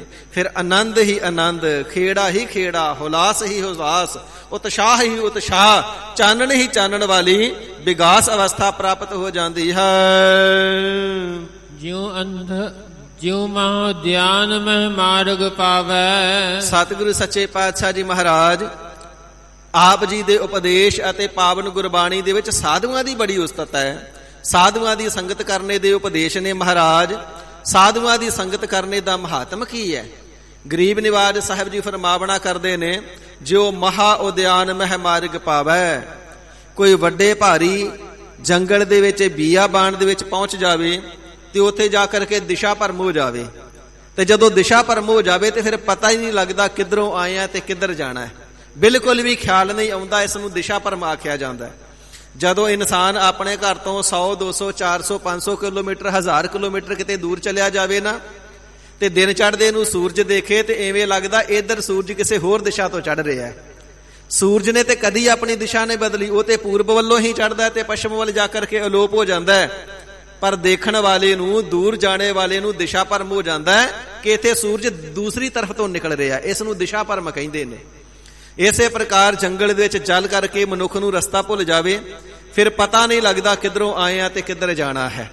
ਤੇ ਸਤਿਗੁਰੂ ਜੀ ਬਚਨ ਕਰਦੇ ਨੇ, ਦਿਸ਼ਾ ਭਰਮ ਵਾਲੇ ਨੂੰ ਜੰਗਲ ਦੇ ਵਿੱਚੋਂ ਮਾਰਗ ਨਹੀਂ ਲੱਭਦਾ, ਰਸਤਾ ਨਹੀਂ ਲੱਭਦਾ। ਪਰ ਜੇ ਕੋਈ ਰਸਤੇ ਦਾ ਜਾਣਕਾਰ ਮਿਲ ਪਵੇ ਤੇ ਇਸ ਨੂੰ ਦਿਸ਼ਾ ਦੱਸ ਦਿੰਦਾ ਹੈ ਕਿ ਇਹ ਦਿਸ਼ਾ ਇਸ ਤਰਫ ਜਾਣੀ ਹੈ। ਇਸੇ ਪ੍ਰਕਾਰ ਸਾਧ ਸੰਗਤ ਜੀ ਪੁਰਾਤਨ ਸਮੇਂ ਦੇ ਅੰਦਰ ਬਜ਼ੁਰਗ ਜਿਹੜੇ ਹੋਇਆ ਕਰਦੇ ਸਨ, ਧਰੂ ਤਾਰੇ ਦੀ ਨਿਸ਼ਾਨੀ ਰੱਖਿਆ ਕਰਦੇ ਸਨ। ਇਸ ਪ੍ਰਕਾਰ ਧਰੂ ਤਾਰੇ ਤੋਂ ਨਿਸ਼ਾਨੀ ਰੱਖਣੀ ਕਿ ਸਾਡੇ ਕਿਹੜੇ ਹੱਥ ਹੈ, ਫਿਰ ਉਸ ਦੇ ਵੱਲ ਨੂੰ ਮੁੱਖ ਕਰਕੇ ਖੜੇ ਹੋ ਜਾਣਾ, ਤੇ ਫਿਰ ਖੱਬੇ ਸੱਜੇ ਤੋਂ ਪਤਾ ਲੱਗ ਜਾਣਾ ਇਹ ਪੂਰਬ ਹੈ, ਇਹ ਪੱਛਮ ਹੈ, ਇਹ ਉੱਤਰ ਹੈ ਤੇ ਇਹ ਦੱਖਣ ਹੈ। ਇਸ ਪ੍ਰਕਾਰ ਇਹ ਬਜ਼ੁਰਗ ਨਿਸ਼ਾਨੀਆਂ ਰੱਖਿਆ ਕਰਦੇ ਸਨ। ਸਾਹਿਬ ਜੀ ਫਰਮਾਉਂਦੇ ਨੇ, ਦਿਸ਼ਾ ਭਰਮ ਵਾਲੇ ਨੂੰ ਬੀਆਬਾਨ ਦੇ ਵਿੱਚੋਂ, ਉਜਾੜ ਦੇ ਵਿੱਚੋਂ, ਸੰਘਣੇ ਜੰਗਲ ਦੇ ਵਿੱਚੋਂ ਆਪਣੀ ਮੰਜ਼ਲ ਤੇ ਪਹੁੰਚਣ ਵਾਸਤੇ ਦਿਸ਼ਾ ਭਰਮ ਉਸਤੇ ਆ ਜਿਸਨੇ ਤੀਰ ਮਾਰਿਆ, ਜਿਸਨੇ ਨਿਸ਼ਾਨਾ ਮਾਰਿਆ, ਜਿਸਨੇ ਗੋਲੀ ਚਲਾਈ। ਪਰ ਕੁੱਤੇ ਦੀ ਬਿਰਤੀ ਉਸਦੇ ਆ ਜਿਸਨੇ ਡੰਡਾ ਮਾਰਿਆ। ਉਹ ਡੰਡੇ ਮਾਰਨ ਵਾਲੇ ਨੂੰ ਨਾ ਦੇਖ ਕਰਕੇ ਡੰਡੇ ਤੇ ਬਿਰਤੀ ਰੱਖਦਾ ਹੈ, ਡਾਂਗ ਤੇ ਬਿਰਤੀ ਰੱਖਦਾ ਹੈ। ਜਿਹੜੀ ਚੀਜ਼ ਨਾਲ ਮਾਰਿਆ ਜਾਵੇ ਉਸ ਚੀਜ਼ ਨੂੰ ਖਾਂਦਾ ਹੈ, ਦੰਦ ਲਾਉਂਦਾ ਹੈ। ਇਸੇ ਪ੍ਰਕਾਰ ਜਿਹੜੇ ਗੁਰਮੁਖ ਜਨ ਨੇ ਉਹਨਾਂ ਦੀ ਸ਼ੇਰ ਬਿਰਤੀ ਹੈ। ਜੇ ਦੁੱਖ ਆ ਜਾਵੇ, ਜਿਵੇਂ ਸ਼ਿਕਾਰੀ ਗੋਲੀ ਮਾਰਦਾ, ਤੀਰ ਮਾਰਦਾ, ਤੇ ਸ਼ੇਰ ਨੂੰ ਤੇ ਦੁੱਖ ਹੀ ਲੱਗੇਗਾ ਨਾ। ਹੁਣ ਕਰਮਾਂ ਦੇ ਅਨੁਸਾਰ ਕਰਮ ਫਲ ਦਾ ਤੀਰ ਪਰਮਾਤਮਾ ਜੀ ਨੇ, ਵਿਧਾਤਾ ਜੀ ਨੇ ਮਾਰਿਆ। ਜੇ ਦੁੱਖ ਮਿਲੇ ਜਾਂ ਸੁੱਖ ਮਿਲੇ, ਗੁਰਮੁਖ ਜਾਣਦੇ ਨੇ ਇਹ ਵਾਹਿਗੁਰੂ ਨੇ ਦਿੱਤਾ ਹੈ। ਇਹ ਦੁੱਖ ਵੀ ਵਾਹਿਗੁਰੂ ਨੇ ਦਿੱਤਾ ਸਾਡੇ ਕਰਮਾਂ ਦੇ ਅਨੁਸਾਰ, ਇਹ ਸੁੱਖ ਵੀ ਵਾਹਿਗੁਰੂ ਜੀ ਨੇ ਕੀਤਾ। ਸਾਡੇ ਗੁਨਾਹ ਬਖਸ਼ ਕੇ, ਸਾਡੇ ਤੇ ਕਿਰਪਾ ਕਰਕੇ ਉਹ ਦੁੱਖ ਸੁੱਖ ਦਾ ਦਾਤਾ ਵਾਹਿਗੁਰੂ ਨੂੰ ਜਾਣਦੇ ਨੇ। ਤੇ ਜਿਹੜੇ ਫਿਰ ਮਨਮੁਖ ਨੇ, ਉਹ ਦੁੱਖ ਦੇਣ ਵਾਲੇ ਵਾਹਿਗੁਰੂ ਨੂੰ ਨਹੀਂ ਜਾਣਦੇ, ਉਹ ਇਨਸਾਨ ਨੂੰ ਦੋਸ਼ੀ ਬਣਾਉਂਦੇ ਨੇ। ਇਸ ਨੇ ਮੈਨੂੰ ਦੁੱਖ ਦਿੱਤਾ ਹੈ, ਦੂਸਰੇ ਨੇ ਮੈਨੂੰ ਦੁੱਖ ਦਿੱਤਾ ਹੈ। ਭਾਈ ਉਹ ਤਾਂ ਵਾਹਿਗੁਰੂ ਜੀ ਨੇ ਜ਼ਰੀਆ ਬਣਾਇਆ। ਜਿਵੇਂ ਕੁੱਤੇ ਨੂੰ ਮਾਰਨਾ ਹੋਵੇ, ਡੰਡਾ ਇੱਕ ਜ਼ਰੀਆ ਹੈ। ਡੰਡਾ ਪਿਆ ਰਵੇ, ਸੈਂਕੜੇ ਸਾਲ ਪਿਆ ਰਵੇ, ਆਪਣੇ ਆਪ ਕਦੇ ਨਹੀਂ ਵੱਜਦਾ। ਉਸ ਨੂੰ ਮਾਰਨ ਵਾਲਾ ਮੌਜੂਦ ਤਾਂ ਵੱਜੇਗਾ। ਇਸੇ ਪ੍ਰਕਾਰ ਕਰਮਾਂ ਦਾ ਫਲ ਦੇਣ ਵਾਲੇ ਪ੍ਰਮਾਤਮਾ ਜੀ ਦੁੱਖ ਰੂਪੀ ਡੰਡਾ ਮਾਰਦੇ ਨੇ। ਉਹ ਦੁੱਖ ਕਿਸੇ ਸਰੀਰ ਰਾਹੀਂ ਮਿਲ ਜਾਵੇ, ਤੇ ਜਿਹੜੇ ਮਨਮੁਖ ਲੋਕ ਨੇ ਉਹ ਹਰ ਮਨੁੱਖ ਨੂੰ ਦੋਸ਼ੀ ਬਣਾਉਂਦੇ ਨੇ। ਫਲਾਣੇ ਨੇ ਦੁੱਖ ਦਿੱਤਾ ਹੈ, ਪੁੱਤ ਨੇ ਦੁੱਖ ਦਿੱਤਾ ਹੈ, ਗਵਾਂਢੀ ਨੇ ਦੁੱਖ ਦਿੱਤਾ ਹੈ, ਸ਼ਰੀਕ ਨੇ ਦੁੱਖ ਦਿੱਤਾ ਹੈ। ਇਸ ਪ੍ਰਕਾਰ ਹਜ਼ੂਰ ਫਰਮਾਉਂਦੇ ਨੇ ਇਹ ਕੁੱਤਾ ਬਿਰਤੀ ਹੈ। ਪਰ ਦੁੱਖ ਅਤੇ ਸੁੱਖ ਮਿਲਦੇ ਆਪਣੇ ਕਰਮਾਂ ਦੇ ਅਨੁਸਾਰ ਹੈ। ਕਿਸੇ ਦੇ ਵਿੱਚ ਵੀ ਦੋਸ਼ ਆਰੋਪਣਾ ਕਿਸੇ ਪ੍ਰਕਾਰ ਬਣਦਾ ਨਹੀਂ। ਹੇ ਮੂਰਖ ਮਨਾ, ਦੁੱਖ ਆਉਣ ਤੇ ਕਿਉਂ ਇਤਨਾ ਵਿਰਲਾਪ ਕਰਦਾ ਹੈ? ਜਿਹੜੇ ਤੇਰੇ ਆਪਣੇ ਨਿਜ ਦੇ ਕੀਤੇ ਹੋਏ ਪੂਰਬਲੇ ਜਨਮਾਂ ਦੇ ਵਿੱਚ ਕਰਮ ਨੇ ਨਾ, ਵਿਧਾਤਾ ਜੀ ਨੇ ਤੇਰੇ ਮੱਥੇ ਦੇ ਉੱਪਰ ਲੇਖ ਦਿੱਤਾ ਹੈ, ਉਹਨਾਂ ਕਰਮਾਂ ਦਾ ਫਲ ਭੋਗਣਾ। ਇਸ ਕਰਕੇ ਮੰਦ ਕਰਮਾਂ ਦਾ, ਪਾਪ ਕਰਮਾਂ ਦਾ ਫਲ ਭੋਗਣ ਵਾਸਤੇ ਵਾਹਿਗੁਰੂ ਜੀ ਨੇ ਤੈਨੂੰ ਦੁੱਖ ਦਿੱਤਾ ਹੈ। ਭਲਾ ਮਨ ਵਾਹਿਗੁਰੂ ਜੀ ਦਾ, ਮਾੜੇ ਕਰਮ ਦਾ ਫਲ ਇੱਥੇ ਭੋਗ ਲਵੇਗਾ, ਇਹ ਦੁੱਖ ਖਤਮ ਹੋ ਜਾਵੇਗਾ, ਪਾਪ ਕਰਮ ਮੁੱਕ ਜਾਵੇਗਾ ਤੇਰਾ। ਇਵੇਂ ਵਾਹਿਗੁਰੂ ਜੀ ਨੇ ਹੀ ਦੁੱਖ ਸੁੱਖ ਦਾ ਕਰਤਾ ਜਾਣ ਤੇ ਕਰਮਾਂ ਦੇ ਅਨੁਸਾਰ ਹੀ ਤੈਨੂੰ ਦੁੱਖ ਸੁੱਖ ਦੇਣਾ ਕੀਤਾ ਹੈ। ਅਵਰ ਤਿਆਗ ਤੂੰ ਤਿਸਹਿ ਚਿਤਾਰ। ਸੋ ਅਵਰ ਤਿਆਗ ਤੂੰ ਤਿਸਹਿ ਚਿਤਾਰ। ਹੋਰ ਸਾਰਿਆਂ ਦੇ ਉੱਪਰ ਦੋਸ਼ ਆਰੋਪਣਾ ਛੱਡ ਕਰਕੇ ਇੱਕ ਹਰੀ ਅਕਾਲ ਪੁਰਖ ਵਾਹਿਗੁਰੂ ਜੀ ਦੇ ਨਾਮ ਨੂੰ ਹੀ ਜਪਣਾ ਕਰ। ਵਾਹਿਗੁਰੂ ਜੀ ਦਾ ਨਾਮ ਜਪਣ ਦੇ ਨਾਲ ਦੁੱਖ ਮਿਟ ਵੀ ਜਾਂਦਾ ਹੈ, ਦੁੱਖ ਨੂੰ ਝੱਲਣ ਦੀ, ਬਰਦਾਸ਼ਤ ਕਰਨੇ ਦੀ ਸ਼ਕਤੀ ਵੀ ਆ ਜਾਂਦੀ ਏ ਤੇ ਫਿਰ ਅੱਗੇ ਦਰਗਾਹ ਦੇ ਵਿੱਚ ਸਦਾ ਸੁਖ ਪਾਈਦਾ ਹੈ। ਇਸ ਕਰਕੇ ਦੁੱਖ ਸੁਖ ਪ੍ਰਭ ਦੇਵਨਹਾਰ, ਦੁੱਖ ਅਤੇ ਸੁਖ ਦਾ ਦੇਵਨ ਵਾਲਾ ਦਾਤਾ ਵਾਹਿਗੁਰੂ ਜੀ ਨੂੰ ਜਾਣ ਕਰਕੇ ਅਵਰ ਤਿਆਗ, ਬਾਕੀ ਸਾਰੇ ਆਸਰੇ ਛੱਡ ਦੇ। ਮਤਾ ਮੰਨ ਕੇ ਧਨ ਤੈਨੂੰ ਸੁਖ ਦੇਵੇਗਾ, ਮਤਾ ਮਨ ਕੋਈ ਦੇਵੀ ਦੇਵਤਾ ਤੈਨੂੰ ਸੁਖ ਦੇ ਦੇਵੇਗਾ, ਕੋਈ ਸੰਬੰਧੀ ਇਤਿਆਦਿਕ ਸੁਖ ਦੇਵੇਗਾ। ਸੁਖ ਤੇ ਵਾਹਿਗੁਰੂ ਜੀ ਨੇ ਹੀ ਦੇਣਾ, ਸੁਖ ਦੇ ਦਾਤੇ ਵੀ ਵਾਹਿਗੁਰੂ ਜੀ ਆਪ ਨੇ। ਤੂੰ ਤਿਸਹਿ ਚਿਤਾਰ, ਆਪਣੇ ਹਿਰਦੇ ਦੇ ਅੰਦਰ ਸਦਾ ਤਿਸ ਦੇ ਨਾਮ ਦਾ ਚਿੰਤਨ ਕਰਦਾ ਰਹੋ, ਸਦਾ ਤਿਸ ਦੇ ਹੀ ਨਾਮ ਨੂੰ ਜਪਦਾ ਰਹੋ, ਆਰਾਧਦਾ ਰਹੋ ਤੇ ਆਉਂਦਾ ਰਹੋ। ਪਹਿਲੇ ਕਰਮਾਂ ਦਾ ਤੇ ਇੱਥੇ ਨਾਸ਼ ਹੋ ਹੀ ਜਾਵੇਗਾ ਫਲ ਭੋਗ ਕਰਕੇ, ਅੱਗੇ ਤੈਨੂੰ ਦਰਗਾਹ ਦੇ ਵਿੱਚ ਸਦੀਵ ਕਾਲ ਸੁਖ ਮਿਲ ਜਾਵੇਗਾ। ਜੋ ਕਛ ਕਰੈ ਸੋਈ ਸੁਖ ਮਾਨ। ਵਾਹਿਗੁਰੂ ਜੀ ਜੋ ਕੁਛ ਵੀ ਕਾਰਜਾਂ ਨੂੰ ਕਰਨਾ ਕਰਦੇ ਨੇ ਤੇ ਇਸ ਸਾਰੇ ਕਾਰਜਾਂ ਨੂੰ ਭਲਾ ਕਰਕੇ ਮੰਨਣਾ ਕਰ। ਸੁਖ ਮਾਨ, ਸੁਖ ਸਰੂਪ ਪਰਮੇਸ਼ਰ ਵੱਲੋਂ ਹੀ ਦਿੱਤੇ ਜਾਣ। ਦੁੱਖ ਮਿਲਦਾ, ਸੁਖ ਮਿਲਦਾ, ਸਭ ਕੁਝ ਪਰਮੇਸ਼ਰ ਦੀਆਂ ਦਾਤਾਂ ਸਮਝਣੀਆਂ ਕਰ। ਇਸੇ ਪ੍ਰਕਾਰ ਜੋ ਕਛ ਕਰੇ, ਹਰੀ ਅਕਾਲ ਪੁਰਖ ਵਾਹਿਗੁਰੂ ਜੀ ਜੋ ਵੀ ਭਾਣਾ ਵਰਤਾਉਂਦੇ, ਕੌਤਕ ਕਰਦੇ ਨੇ, ਬਖਸ਼ਿਸ਼ ਕਰਦੇ ਨੇ, ਸੋਈ ਸੁਖ ਮਾਨ, ਉਸੇ ਦੇ ਵਿੱਚ ਹੀ ਆਪਣਾ ਸੁਖ ਭਲਾ ਕਰਕੇ ਮੰਨਣਾ ਕਰ। ਜੇ ਸਰੀਰ ਦੇ ਉੱਪਰ ਰੋਗ ਆ ਜਾਵੇ ਨਾ ਤੇ ਗੁਰਮੁਖ ਤਾਂ ਵੀ ਕਹਿੰਦੇ ਭਲਾ ਹੀ ਹੈ। ਕੀ ਪਤਾ ਕੋਈ ਵੱਡਾ ਦੁੱਖ ਹੋਵੇ ਤੇ ਵਾਹਿਗੁਰੂ ਜੀ ਨੇ ਛੋਟਾ ਕਰਕੇ ਹੀ ਕੱਟ ਦਿੱਤਾ ਹੈ, ਕੋਈ ਵੱਡੀ ਵਿਪਤਾ ਪੈਣੀ ਹੋਵੇ ਵਾਹਿਗੁਰੂ ਜੀ ਨੇ ਛੋਟੇ ਜਿਹੇ ਕਸ਼ਟ ਦੇ ਨਾਲ ਹੀ ਸਾਰ ਦਿੱਤਾ ਹੈ। ਇਵੇਂ ਗੁਰਮੁਖ ਸਦਾ ਭਲਾ ਹੀ ਮੰਨਦੇ ਨੇ। ਭਾਈ ਜੋ ਸਤਿਗੁਰੂ ਸੱਚੇ ਪਾਤਸ਼ਾਹ ਜੀ ਦਾ ਭਾਣਾ ਵਾਪਰਦਾ ਹੈ ਇਸ ਨੂੰ ਮਿੱਠਾ ਕਰਕੇ ਮੰਨਣਾ ਕਰ, ਭਲਾ ਕਰਕੇ, ਚੰਗਾ ਕਰਕੇ ਹੀ ਜਾਣਨਾ ਕਰ, ਫਿਰ ਤੈਨੂੰ ਸੁਖ ਦੀ ਪ੍ਰਾਪਤੀ ਹੋਵੇਗੀ। ਭੂਲਾ ਕਾਹੇ ਫਿਰੈ ਅਜਾਨ। ਤੇ ਅਣਜਾਣ ਪੁਰਸ਼ਾ, ਬਾਹਰ ਮੁਖੀ ਬਿਰਤੀ ਨੂੰ ਕਰਕੇ ਕਿਉਂ ਸੰਸਾਰ ਦੇ ਝੂਠੇ ਕਾਰਜਾਂ ਦੇ ਵਿੱਚ ਭੁੱਲਾ ਭਟਕਦਾ ਫਿਰਦਾ ਹੈ? ਤੇ ਇਸ ਵਾਹਿਗੁਰੂ ਜੀ ਦੇ ਨਾਮ ਦਾ ਚਿੰਤਨ ਕਰ। ਵਾਹਿਗੁਰੂ ਜੀ ਤੋਂ ਬਿਨਾਂ ਕੋਈ ਸੁਖਦਾਤਾ ਨਹੀਂ ਹੈ, ਸਭ ਸੁਖਦਾਤਾ ਰਾਮ ਹੈ, ਦੂਸਰ ਨਾਹਿਨ ਕੋਏ। ਕਿਉਂ ਦਰ ਦਰ ਤੇ ਭੱਜਾ ਫਿਰਦਾ ਹੈ? ਕਿਉਂ ਕਦੇ ਸ਼ਿਵਾਲੇ ਤੇ ਕਦੇ ਦੁਆਲੇ ਤੇ ਇਸੇ ਪ੍ਰਕਾਰ ਥਾਂ ਥਾਂ ਤੇ ਭਟਕਦਾ ਫਿਰਦਾ ਹੈ? ਕਦੇ ਪੁੱਛਾਂ ਦੇਣ ਵਾਲਿਆਂ ਦੇ ਕੋਲ, ਕਦੇ ਦੇਵੀ ਦੇਵਤਿਆਂ ਦੇ ਦੁਆਰੇ ਤੇ, ਕਦੇ ਸ਼ੀਰਨੀਆਂ ਵੰਡਦਾ ਫਿਰਦਾ ਜਾ ਕੇ ਦਰਗਾਹਾਂ ਕਬਰਾਂ ਤੇ ਕਦੇ ਇਸੇ ਪ੍ਰਕਾਰ ਹੋਰ ਚੜ੍ਹਤ ਚੜਾਵੇ ਚੜਾਉਂਦਾ ਫਿਰਦਾ, ਥਾਂ ਥਾਂ ਤੇ ਮੜੀਆਂ ਤੇ ਜਾ ਕੇ ਦੀਵੇ ਜਗਾਉਂਦਾ ਹੈ। ਭੂਲਾ ਕਾਹੇ ਫਿਰੇ ਅਜਾਨ। ਅਣਜਾਣ ਪੁਰਸ਼ਾ, ਸੁਖ ਦੁੱਖ ਦੇ ਦਾਤੇ ਵਾਹਿਗੁਰੂ ਜੀ ਨੇ, ਬਖਸ਼ਿਸ਼ਾਂ ਵਾਹਿਗੁਰੂ ਜੀ ਦੇ ਦਰ ਤੋਂ ਮਿਲਦੀਆਂ। ਮਤਾ ਅਣਜਾਣ ਬਣ ਕੇ ਥਾਂ ਥਾਂ ਤੇ ਦਰ ਦਰ ਤੇ ਭਟਕਦਾ ਫਿਰ, ਉਸ ਦੇ ਨਾਲ ਤੈਨੂੰ ਕੁਛ ਪ੍ਰਾਪਤ ਨਹੀਂ ਹੋਣਾ। ਕੌਣ ਵਸਤ ਆਈ ਤੇਰਾ ਸੰਗ। ਜਿਨ੍ਹਾਂ ਵਸਤੂਆਂ ਦੇ ਨਾਲ ਮੋਹ ਕਰਕੇ ਹਿਰਦਾ ਤੇਰਾ ਬਹੁਤਾ ਹੀ ਰੰਗਿਆ ਪਿਆ ਹੈ, ਧਿਆਨ ਦੇ ਨਾਲ, ਗਿਆਨ ਬਿਰਤੀ ਦੇ ਨਾਲ ਸੋਚਣਾ ਕਰ। ਇਹਨਾਂ ਸਾਰੀਆਂ ਵਸਤੂਆਂ ਦੇ ਵਿੱਚ ਜਨਮ ਲੈਣ ਵੇਲੇ ਕਿਹੜੀ ਵਸਤੂ ਤੇਰੇ ਨਾਲ ਆਈ ਸੀ? ਜਦੋਂ ਧਰਤੀ ਦੇ ਉੱਪਰ ਪ੍ਰਗਟ ਹੋਇਆ ਸੀ, ਜਨਮ ਲਿਆ ਸੀ ਨਾ, ਨੰਗੇ ਤਨ, ਨੰਗੇ ਪੈਰ ਤੇ ਖਾਲੀ ਹੱਥ ਹੀ ਆਇਆ ਸੀ। ਕੋਈ ਵੀ ਵਸਤੂ ਹੱਥੀਂ ਲੈ ਕਰਕੇ ਤੂੰ ਨਹੀਂ ਆਇਆ ਹੈ। ਜੋ ਕੁਛ ਪ੍ਰਾਪਤ ਕੀਤਾ ਇੱਥੇ ਹੀ ਪ੍ਰਾਪਤ ਕੀਤਾ ਹੈ, ਤੇ ਜਿਤਨਾ ਕੁਛ ਇੱਥੇ ਪ੍ਰਾਪਤ ਕੀਤਾ ਉਹ ਇੱਥੇ ਹੀ ਰਹਿ ਜਾਣਾ ਹੈ, ਨਾਲ ਕੁਛ ਨਹੀਂ ਜਾਣਾ। ਜੇ ਕੋਈ ਨੁਕਸਾਨ ਹੋ ਗਿਆ, ਵਸਤੂ ਦਾ ਭਾਵ ਹੋ ਗਿਆ, ਤੇ ਦੁੱਖ ਨਾ ਮਨਾ।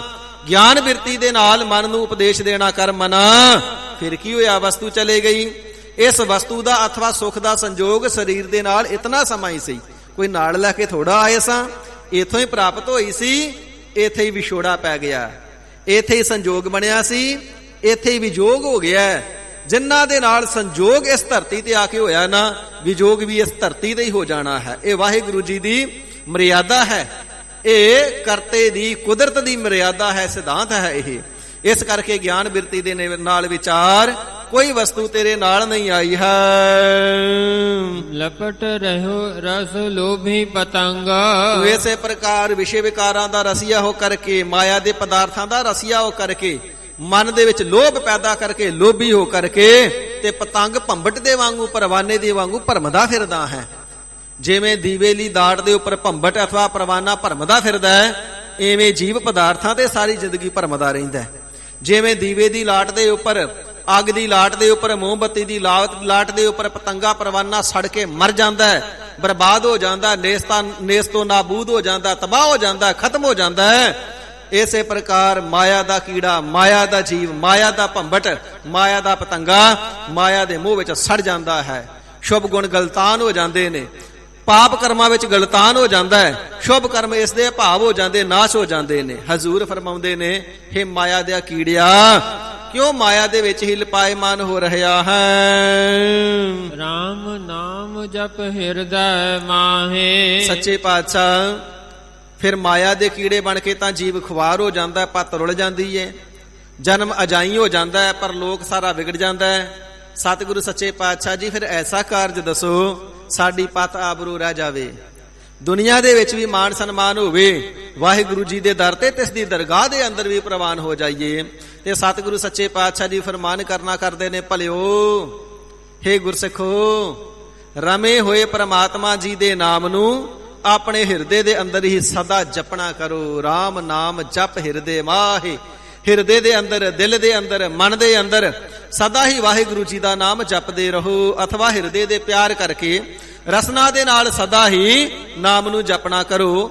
ਹਿਰਦੇ ਦਾ ਪਿਆਰ ਸਦਾ ਵਾਹਿਗੁਰੂ ਜੀ ਦੇ ਨਾਮ ਦੇ ਅੰਦਰ, ਬੰਦਗੀ ਦੇ ਅੰਦਰ, ਸਿਮਰਨ ਦੇ ਅੰਦਰ ਲਾ ਕਰਕੇ ਰੱਖੋ ਤੇ ਰਸਨਾ ਦੇ ਨਾਲ ਜਪਦੇ ਰਹੋ ਸਤਨਾਮ ਸ੍ਰੀ ਵਾਹਿਗੁਰੂ। ਹਿਰਦੇ ਦੀ ਪਿਆਰ ਅਵਸਥਾ ਦੇ ਨਾਲ ਸਦਾ ਹੀ ਤਿਸ ਦੇ ਨਾਮ ਨੂੰ ਜਪਦੇ ਰਹੋ। ਨਾਨਕ ਪਸੇਤੀ ਘਰ ਜਾਹੇ। ਗਰੀਬ ਨਿਵਾਜ, ਫਿਰ ਪ੍ਰਾਪਤੀ ਕੀ ਹੋਵੇਗੀ? ਹਜ਼ੂਰ ਫਰਮਾਵਣਾ ਕਰਦੇ ਨੇ, ਪਤ ਸੇਤੀ ਘਰ ਜਾਹੇ। ਭਾਈ, ਫਿਰ ਪਰਮਾਤਮਾ ਜੀ ਦੇ ਘਰ ਸੱਚਖੰਡ ਦਰਬਾਰ ਦਰਗਾਹ ਦੇ ਵਿੱਚ ਸੁਰਖਰੂ ਹੋ ਕਰਕੇ ਪੱਤ ਦੇ ਨਾਲ, ਇੱਜ਼ਤ ਆਬਰੋ ਦੇ ਨਾਲ ਤੂੰ ਜਾਣਾ ਕਰੇਗਾ। ਫਿਰ ਤੇਰੀ ਪੱਤ ਰੁਲੇਗੀ ਨਹੀਂ, ਖੁਆਰ ਨਹੀਂ ਹੋਵੇਗਾ, ਜਮਾ ਦੇ ਹੱਥੇ ਨਹੀਂ ਚੜੇਗਾ, ਪੱਤ ਆਬਰੂ ਤੇਰੀ ਰਹਿ ਜਾਵੇਗੀ। ਗਰੀਬ ਨਿਵਾਜ ਸੱਚੇ ਪਾਤਸ਼ਾਹ ਜੀ, ਜਦੋਂ ਜੀਵ ਨੰਗਾ ਹੀ ਆਇਆ ਹੈ ਤੇ ਨੰਗਾ ਹੀ ਜਾਂਦਾ ਹੈ, ਸਾਰੇ ਹੀ ਨੰਗੇ ਜਾਂਦੇ ਨੇ, ਤੇ ਫਿਰ ਸਾਡੇ ਪਰਦੇ ਕਿਵੇਂ ਕੱਜੇ ਜਾਣਗੇ? ਹਜ਼ੂਰ ਫਰਮਾਉਂਦੇ ਨੇ ਨਾ, ਪ੍ਰੇਮ ਪਟੋਲਾ ਤੈ ਸਹਿ ਦਿੱਤਾ, ਢੱਕਣ ਕੂ ਪਤ ਮੇਰੀ। ਸਤਿਗੁਰੂ ਜੀ ਪ੍ਰੇਮ ਰੂਪੀ ਬਸਤਰ ਦੇ ਨਾਲ ਢੱਕ ਕਰਕੇ ਲਾਜ ਰੱਖ ਲੈਣਾ ਕਰਦੇ ਨੇ। ਇਸ ਪ੍ਰਕਾਰ ਪਤ ਆਬਰੂ ਦੇ ਨਾਲ ਵਾਹਿਗੁਰੂ ਜੀ ਦੇ ਦਰ ਘਰ ਵਿਖੇ, ਸੱਚਖੰਡ ਦਰਬਾਰ ਵਿਖੇ ਵਡਿਆਈ ਪ੍ਰਾਪਤ ਕਰਦਾ ਹੋਇਆ ਤੂੰ ਜਾਵੇਂਗਾ। ਜਿਸ ਵਖਰ ਕਾ ਲੈਨ ਤੂੰ ਆਇਆ। ਇਹ ਗਰੀਬ ਨਿਵਾਜ ਸੱਚੇ ਪਾਤਸ਼ਾਹ ਜੀ ਮਹਾਰਾਜ, ਸੰਤ ਜਨਾਂ ਦੀ ਉਸਤਤ ਸਰਵਣ ਕਰਕੇ ਮਨ ਨੂੰ ਬੜਾ ਪਿਆਰਾ ਲੱਗਦਾ ਹੈ। ਕਿਰਪਾਲਤਾ ਕਰਕੇ ਦੱਸਣਾ ਕਰੋ ਸੰਤਾਂ ਦੀ ਇਤਨੀ ਮਹਿਮਾ ਕਿਉਂ ਹੈ। ਤੇ ਹਜ਼ੂਰ ਫਰਮਾਉਂਦੇ ਹਨ, ਹੇ ਪ੍ਰਾਣੀ, ਹੇ ਭਾਈ, ਜਿਸ ਨਾਮ ਰੂਪੀ ਵਖਰ, ਵਖਰ ਤੋਂ ਭਾਵ ਹੈ ਵਸਤੂ, ਨਾਮ ਰੂਪੀ ਵਸਤੂ ਨੂੰ ਜਨਮ ਲੈ ਕਰਕੇ ਤੂੰ ਲੈਣ ਵਾਸਤੇ, ਭਾਵ ਜਪਣ ਵਾਸਤੇ ਆਇਆ ਹੈ। ਜਿਸ ਨਾਮ ਰੂਪੀ ਧਨ ਨੂੰ ਤੂੰ ਲੈਣ ਵਾਸਤੇ, ਪ੍ਰਾਪਤ ਕਰਨ ਵਾਸਤੇ ਜਨਮ ਲੈ ਕਰਕੇ ਧਰਤੀ ਦੇ ਉੱਪਰ ਉਤਰਿਆ ਹੈ, ਆਇਆ ਹੈ। ਰਾਮ ਨਾਮ ਸੰਤਨ ਘਰ ਪਾਇਆ। ਉਸ ਰਾਮ ਜੀ ਦੇ, ਪਰਮਾਤਮਾ ਜੀ ਦੇ ਨਾਮ ਰੂਪੀ ਧਨ ਨੂੰ ਅਕਾਲ ਪੁਰਖ ਵਾਹਿਗੁਰੂ ਜੀ ਨੇ ਸੰਤਾਂ ਦੇ ਘਰ ਸਤ ਸੰਗਤ ਦੇ ਵਿੱਚ ਪਾਇਆ ਹੋਇਆ ਹੈ। ਸੰਤ ਜਨ ਸਤ ਸੰਗਤ ਦੇ ਵਿੱਚ ਆਪ ਜੁੜਦੇ ਨੇ, ਜਪਦੇ ਨੇ, ਜਪਾਉਂਦੇ ਨੇ, ਕੀਰਤਨ ਕਰਦੇ ਨੇ, ਸੁਣਾਉਂਦੇ ਨੇ। ਇਸੇ ਪ੍ਰਕਾਰ ਕਥਾ ਵਿਖਿਆਨ ਕਰਦੇ ਨੇ, ਸੁਣਾਉਂਦੇ ਨੇ। ਤੇ ਸਾਰੀ ਦਾ ਤੱਤ ਸਿਧਾਂਤ ਹੀ ਹੁੰਦਾ ਹੈ, ਨਾਮ ਜਪੋ, ਨਾਮ ਜਪੋ, ਨਾਮ ਜਪੋ। ਸੰਗਤ ਦੇ ਵਿੱਚ ਜਪਿਆ ਜਾ ਰਿਹਾ ਹੈ ਤਾਂ ਵੀ ਨਾਮ ਹੈ, ਗਾਵਿਆ ਜਾ ਰਿਹਾ ਹੈ ਤਾਂ ਵੀ ਨਾਮ ਹੈ, ਕੀਰਤਨ ਰੂਪ ਦੇ ਵਿੱਚ ਵੀ ਨਾਮ ਹੈ, ਕਥਾ ਰੂਪ ਦੇ ਵਿੱਚ ਵੀ ਨਾਮ ਹੈ। ਸੰਤਾਂ ਦਾ ਘਰ ਸਤ ਸੰਗਤ ਹੈ। ਸਤ ਸੰਗਤ ਦੇ ਵਿੱਚ ਵਾਹਿਗੁਰੂ ਜੀ ਨੇ ਨਾਮ ਪਾਇਆ ਹੋਇਆ ਹੈ। ਇਸੇ ਪ੍ਰਕਾਰ ਸੰਤ ਜਨਾਂ ਦਾ ਹਿਰਦਾ ਰੂਪੀ ਘਰ ਹੈ ਜੋ, ਤਿਸ ਦੇ ਵਿੱਚ ਵਾਹਿਗੁਰੂ ਜੀ ਨੇ ਨਾਮ ਪਾਇਆ, ਲਬਾ ਲਬ ਭਰਿਆ ਹੋਇਆ ਹੈ। ਇਸੇ ਕਰਕੇ ਪਿਆਰ ਦੇ ਨਾਲ ਸੰਤ ਜਨ ਜਪਦੇ ਅਤੇ ਜਪਾਉਂਦੇ ਹਨ, ਸਤਨਾਮ ਸ੍ਰੀ ਵਾਹਿਗੁਰੂ। ਕਾਰ ਸੇਵਾ ਦੀਆਂ ਸੰਪਰਦਾਵਾਂ ਚੱਲਦੀਆਂ ਨੇ ਨਾ, ਕਾਸੀ ਸੇਵਾ ਕਰਦਿਆਂ ਵੀ, ਨਜ਼ਰੀ ਭਰਦਿਆਂ ਵੀ, ਸੇਵਾ ਕਰਦੇ ਸਿਰ ਦੇ ਉੱਪਰ ਸੇਵਾ ਦੀ ਕਾਰ ਚੱਕਦਿਆਂ ਹੋਇਆਂ ਵੀ, ਰੇਤਾ ਸੇਵਾ ਢੋਂਦਿਆਂ ਹੋਇਆਂ ਵੀ, ਪ੍ਰਸ਼ਾਦ ਪਕਾਉਂਦਿਆਂ ਹੋਇਆਂ ਵੀ, ਵਰਤਾਉਂਦੇ ਹੋਇਆਂ ਵੀ ਇੱਕ ਹੀ ਆਵਾਜ਼ ਸੁਣੇਗੀ, ਸਤਿਨਾਮ। ਇੱਕ ਹੀ ਆਵਾਜ਼ ਸੁਣੇ, ਵਾਹਿਗੁਰੂ। ਸਤਿਨਾਮ ਵਾਹਿਗੁਰੂ ਦਾ ਜਪ ਕਰਦਿਆਂ ਸਾਰੀਆਂ ਸੇਵਾ ਕਰਦੀਆਂ। ਕਿਉਂਕਿ ਹਿਰਦੇ ਦੇ ਅੰਦਰ ਨਾਮ ਹੈ। ਜਿਹੜੀ ਵਸਤੂ ਭਾਂਡੇ ਵਿੱਚ ਪਾਈ ਹੋਵੇ ਉਹੀ ਕੱਢੀ ਜਾ ਸਕਦੀ ਹੈ। ਪਾਈ ਹੋਵੇ ਉਹ ਬਾਲਟੀ ਦੇ ਵਿੱਚ ਪਾਣੀ ਪਾਇਆ ਹੋਵੇ ਤੇ ਦੁੱਧ ਨਹੀਂ ਕੱਢਿਆ ਜਾ ਸਕਦਾ। ਪਾਣੀ ਪਾਇਆ ਹੋਵੇ, ਜ਼ਹਿਰ ਪਾਇਆ ਹੋਵੇ ਤੇ ਅੰਮ੍ਰਿਤ ਨਹੀਂ ਕੱਢਿਆ ਜਾ ਸਕਦਾ। ਹਿਰਦੇ ਰੂਪੀ ਬਾਲਟੀ ਭਾਂਡੇ ਦੇ ਵਿੱਚ ਵਿਕਾਰ ਹੋਣ ਤੇ ਨਾਮ ਰੂਪੀ ਅੰਮ੍ਰਿਤ ਨਹੀਂ ਜੇ ਕੱਢਿਆ ਜਾ ਸਕਦਾ।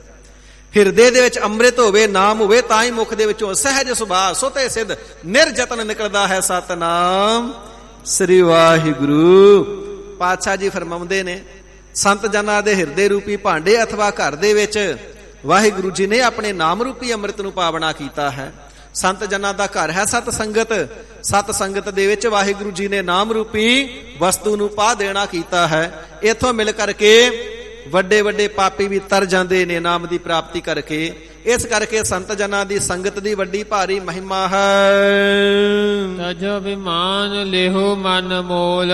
ਸੱਚੇ ਪਾਤਸ਼ਾਹ, ਇਸ ਨਾਮ ਦੀ ਸਾਨੂੰ ਪ੍ਰਾਪਤੀ ਕਿਵੇਂ ਹੋਵੇ, ਸਾਨੂੰ ਇਹ ਨਾਮ ਕਿਵੇਂ ਮਿਲ ਸਕਦਾ ਹੈ?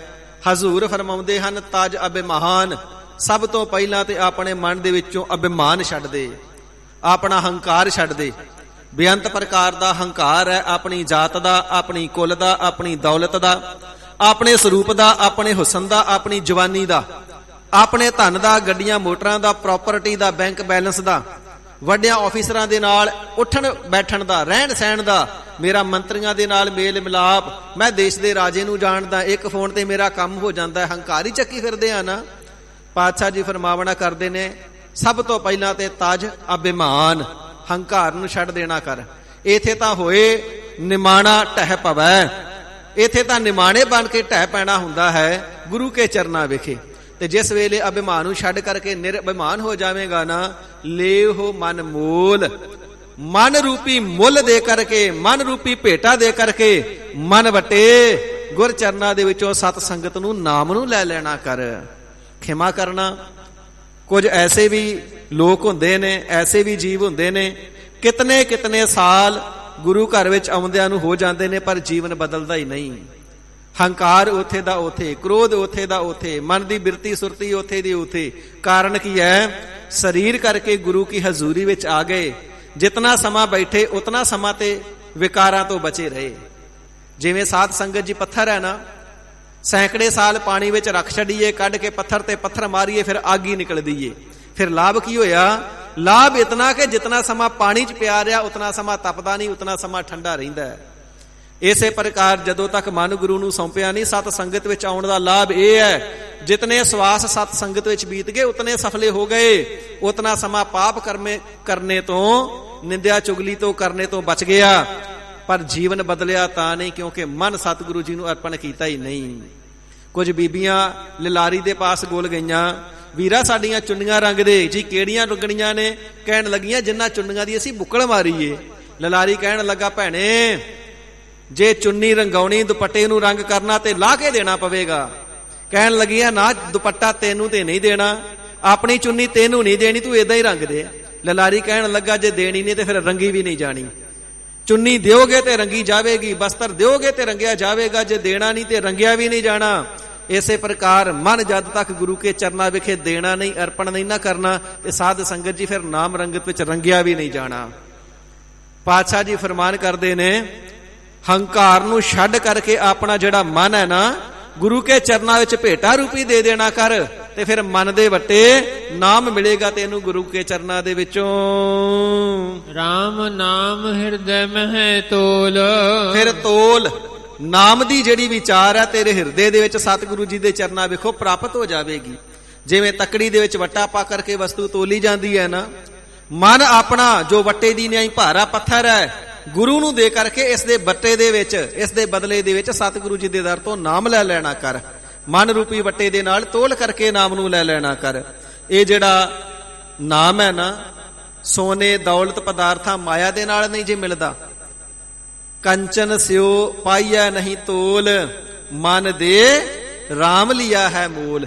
ਇਹ RAM ਜੀ ਦੇ ਨਾਮ ਦੀ, ਵਾਹਿਗੁਰੂ ਜੀ ਦੇ ਨਾਮ ਦੀ ਭੇਟਾ ਹੀ ਇਹ ਹੈ ਜੇ ਨਾਮ ਲੈਣਾ ਤੇ ਮਨ ਦੇਣਾ ਪੈਂਦਾ। ਹਜ਼ੂਰ ਫਰਮਾਉਂਦੇ ਨੇ ਭਾਈ ਆਪਣਾ ਮਨ ਸਤਿਗੁਰਾਂ ਦੇ ਚਰਨਾਂ ਵਿਖੇ ਅਰਪਣ ਕਰਕੇ ਨਾਮ ਨੂੰ ਤੋਲ ਕਰਕੇ ਭਾਵ ਮਨ ਦੇ ਵੱਟੇ ਨਾਮ ਨੂੰ ਗੁਰ ਚਰਨਾਂ ਦੇ ਵਿੱਚੋਂ ਲੈ ਲੈਣਾ ਕਰ। ਲਾਦ ਖੇਪ ਸੰਤਹਿ ਸੰਗ ਚਾਲ। ਵਪਾਰ ਕਰਨ ਵਾਸਤੇ ਜਿਹੜੀ ਪੂੰਜੀ ਨਾਲ ਲਜਾਈ ਹੋਵੇ ਤਿਸ ਨੂੰ ਖੇਪ ਆਖਿਆ ਜਾਂਦਾ ਹੈ, ਸਾਜੋ ਸਮਾਨ ਸਮੱਗਰੀ ਨੂੰ। ਇਸ ਪ੍ਰਕਾਰ ਨਾਮ ਰੂਪੀ ਖੇਪ ਨੂੰ, ਨਾਮ ਰੂਪੀ ਧਨ ਨੂੰ, ਨਾਮ ਰੂਪੀ ਸੌਦੇ ਨੂੰ ਆਪਣੇ ਮਨ ਦੇ ਉੱਪਰ ਲੱਦ ਲੈਣਾ ਕਰ। ਸੰਤ ਹੈ ਸੰਗ ਚਾਲ, ਸੰਤ ਜਨਾਂ ਦਾ ਸੰਗੀ ਹੋ ਕਰਕੇ ਪ੍ਰੇਮਾ ਭਗਤੀ ਰੂਪੀ ਮਾਰਗ ਦੇ ਉੱਪਰ ਚੱਲਣਾ ਕਰ, ਤਾਂ ਤੇਰਾ ਜੀਵਨ ਸਫਲਾ ਹੋਵੇਗਾ। ਇਸ ਪ੍ਰਕਾਰ ਸੰਤ ਹੈ ਸੰਗ, ਗੱਗੇ ਨੂੰ ਸਿਹਾਰੀ ਹੈ, ਸੰਤਾਂ ਦਾ ਸੰਗੀ ਬਣ ਜਾ।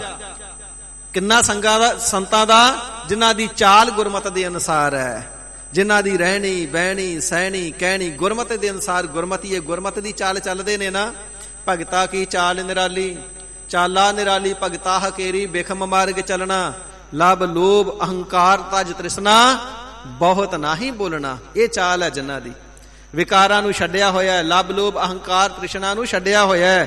ਐਸੀ ਪ੍ਰੇਮਾ ਰੂਪੀ ਸੜਕ ਦੇ ਉੱਪਰ, ਪ੍ਰੇਮ ਰੂਪੀ ਮਾਰਗ ਦੇ ਉੱਪਰ ਗੁਰਮਤਿ ਦੀ ਸੋਹਣੀ ਚਾਲ ਚੱਲਦੇ ਨੇ, ਉਹਨਾਂ ਸੰਤਾਂ ਦਾ ਸੰਗੀ ਬਣ ਜਾ, ਤਾਂ ਤੇਰਾ ਮਨ ਰੰਗਿਆ ਜਾਵੇਗਾ। ਐਸੇ ਸੰਤ ਜਨਾਂ ਦੀ ਸੰਗਤ ਕਰਦਿਆਂ ਹੋਇਆਂ ਸਦਾ ਜਪਦਾ ਰਹੋ ਸਤਨਾਮ ਸ੍ਰੀ ਵਾਹਿਗੁਰੂ। ਅਵਰ ਤਿਆਗ ਵਿਖਿਆ ਜੰਜਾਲ। ਭਾਈ ਹੋਰ ਜਿਤਨੇ ਵੀ ਵਿਖਿਆ ਮਾਇਆ ਦੇ ਜੰਜਾਲ ਨੇ ਨਾ, ਰੱਬ ਦੇ ਨਾਲੋਂ ਤੈਨੂੰ ਤੋੜ ਦੇਣ ਵਾਲੇ, ਉਹਨਾਂ ਸਾਰਿਆਂ ਨੂੰ ਤਿਆਗ ਦੇਣਾ ਕਰ। ਜਿੱਥੇ ਜਿੱਥੇ ਜਾ ਕੇ ਤੈਨੂੰ ਨਾਮ ਵਿਸਰਦਾ ਭੁੱਲਦਾ, ਉਸ ਜਗ੍ਹਾ ਤੇ ਜਾਣਾ ਛੱਡ ਦੇ। ਜਿਨ੍ਹਾਂ ਨੂੰ ਮਿਲ ਕਰਕੇ ਮਨ ਨੂੰ ਮੈਲ ਲੱਗ ਜਾਂਦੀ ਹੈ, ਨਾਮ ਵਿਸਰ ਜਾਂਦਾ, ਉਹਨਾਂ ਦੀ ਸੰਗਤ ਛੱਡ ਦੇ। ਤੇ ਜਿੱਥੇ ਜਾ ਕਰਕੇ ਵਾਹਿਗੁਰੂ ਜੀ ਦਾ ਨਾਮ ਚੇਤਾ ਆਉਂਦਾ ਨਾ, ਅਰਦਾਸ ਦੇ ਬਚਨਾਂ ਅਨੁਸਾਰ, ਸੇਈ ਪਿਆਰੇ ਮੇਲ ਜਿਨ੍ਹਾਂ ਮਿਲਿਆ ਤੇਰਾ ਨਾਮ ਚਿੱਤ ਆਵੇ। ਮਿਲਾਪ ਵੀ ਉਹਨਾਂ ਦੇ ਨਾਲ ਰੱਖ ਜਿਨ੍ਹਾਂ ਨੂੰ ਮਿਲ ਕਰਕੇ ਨਾਮ ਸੁਭਾਵਿਕ ਹੀ ਸਹਿਜ ਹੀ ਚਿੱਤ ਆ ਜਾਂਦਾ ਹੈ। ਇਸ ਪ੍ਰਕਾਰ ਸਾਰੇ ਮਾਇਆ ਦੇ ਜੰਜਾਲ ਛੱਡ ਦੇਣਾ ਕਰ, ਉਹ ਬਖੇੜੇ ਛੱਡ ਦੇਣਾ ਕਰ, ਉਹ ਅਡੰਬਰ ਛੱਡ ਦੇਣਾ ਕਰ, ਜਿੱਥੇ ਜਾ ਕਰਕੇ ਨਾਮ ਭੁੱਲ ਜਾਂਦਾ ਹੈ। ਵਾਹਿਗੁਰੂ ਜੀ ਦਾ ਨਾਮ ਹੀ ਸੰਸਾਰ ਤੋਂ ਤਾਰਨਹਾਰ ਤੇ ਸੁੱਖਾਂ ਦਾ ਦਾਤਾ ਹੈ। ਇਸ ਕਰਕੇ ਅਵਰ ਤਿਆਗ, ਬਾਕੀ ਸਭ ਕੁਝ ਨਾਮ ਤੋਂ ਹੀਣਾ ਜੋ ਤੈਨੂੰ ਰੱਖਣ ਵਾਲਾ, ਸਤਿ ਸੰਗਤ ਤੋਂ ਤੋੜਨ ਵਾਲਾ ਹੈ, ਨਾਮ ਦੇ ਨਾਲੋਂ ਤੇਰੀ ਸੁਰਤ ਨੂੰ ਤੋੜ ਦੇਣ ਵਾਲਾ, ਉਹ ਸਭ ਕੁਝ ਛੱਡ ਦੇ। ਵਿਖਿਆ ਜੰਜਾਲ, ਵਿਖਿਆ ਭਾਵ ਵਿਖ ਨਾਮ ਜ਼ਹਿਰ ਦਾ ਹੈ। ਜ਼ਹਿਰ ਮਾਇਆ ਨੂੰ ਵੀ ਆਖਿਆ ਜਿਹੜੀ ਪਾਪ ਕਰਮ ਕਰਕੇ ਕਮਾਈ ਹੋਈ ਹੈ। ਪਾਪ ਕਰਮਾਂ ਦੀ ਕਿਰਤ ਨੂੰ ਵੀ ਛੱਡ ਦੇਣਾ ਕਰ। ਕਿਉਂਕਿ ਸਤਿਗੁਰੂ ਕਲਗੀਧਰ ਸੱਚੇ ਪਾਤਸ਼ਾਹ ਮਹਾਰਾਜ ਜੀ ਦੇ ਬਚਨਾਂ ਨੂੰ ਪੜ੍ਹ ਲਈਏ ਜਾਂ ਗੁਰੂ ਨਾਨਕ ਦੇਵ ਸਾਹਿਬ ਜੀ ਦੇ ਬਚਨਾਂ ਨੂੰ ਪੜ੍ਹ ਲਈਏ, ਅਕਸਰ ਸ਼ੰਕਾ ਕੀਤਾ ਜਾਂਦਾ ਜੀ ਜੇ ਕੰਮਕਾਰ ਨਹੀਂ ਕਰਾਂਗੇ, ਮਾਇਆ ਦੇ ਵਾਸਤੇ ਕੋਈ ਕਾਰਜ ਹੀ ਨਹੀਂ ਕਰਾਂਗੇ ਤੇ ਗੁਜ਼ਾਰਾ ਕਿਵੇਂ ਚੱਲੇਗਾ, ਪਰਿਵਾਰ ਕਿਵੇਂ ਪਲੇਗਾ, ਉਪਜੀਵਕਾ ਕਿਵੇਂ ਪਲੇਗੀ।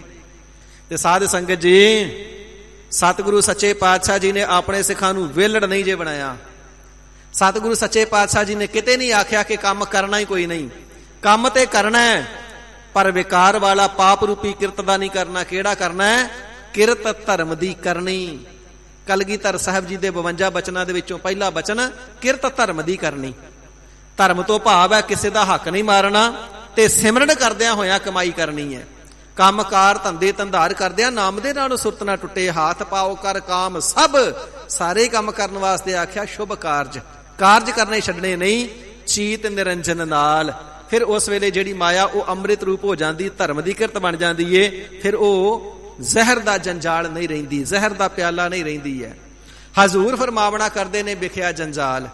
ਜਿਹੜੇ ਕੰਮ ਐਸੇ ਨੇ ਕੇਵਲ ਤਾਂ ਕੇਵਲ ਮਾਇਆ ਵਾਸਤੇ ਕੀਤੇ ਜਾਂਦੇ ਨੇ ਤੇ ਰੱਬ ਜਿਸ ਦੇ ਵਿੱਚੋਂ ਵਿਸਰ ਜਾਂਦਾ ਹੈ। ਖਿਮਾ ਕਰਨਾ, ਅੱਜ ਕੱਲ ਐਸੇ ਬੇਅੰਤ ਨੌਜਵਾਨ ਨੇ, ਮਾਇਆ ਦੇ ਲਾਲਚ ਵਾਸਤੇ ਬਾਹਰ ਜਾਣਾ ਹੋਵੇ ਨਾ ਤੇ ਕੇਸ ਪਹਿਲਾਂ ਹੀ ਕਟਾ ਦਿੰਦੇ ਨੇ, ਕੇਸ ਕਤਲ ਕਰਾ ਦਿੱਤੇ ਜਾਂਦੇ ਨੇ, ਦਾੜੀ ਕਟਾ ਦਿੱਤੀ ਜਾਂਦੀ ਹੈ। ਭਾਈ ਕੀ ਹੋਇਆ, ਕੇਸ ਕਿਉਂ ਕਤਲ ਕਰ ਦਿੱਤੇ? ਕਹਿੰਦੇ ਜੀ ਬਾਹਰ ਜਾਣਾ ਸੀ। ਕਿਸੇ ਨੂੰ ਪੁੱਛ ਲਓ ਜੀ ਬਾਕੀ ਪਰਿਵਾਰ ਤੇ ਗੁਰਸਿੱਖਾਂ ਦਾ ਲੱਗਦਾ, ਮੁੰਡਾ ਮੋਨਾ ਕਿਉਂ ਹੈ? ਇੱਕੋ ਜਵਾਬ ਹੁੰਦਾ ਜੀ ਬਾਹਰੋਂ ਆਇਆ ਹੈ। ਬਾਹਰੋਂ ਆਇਆ ਤੇ ਬਾਹਰ ਗੁਰਸਿੱਖ ਨਹੀਂ ਵਸਦੇ।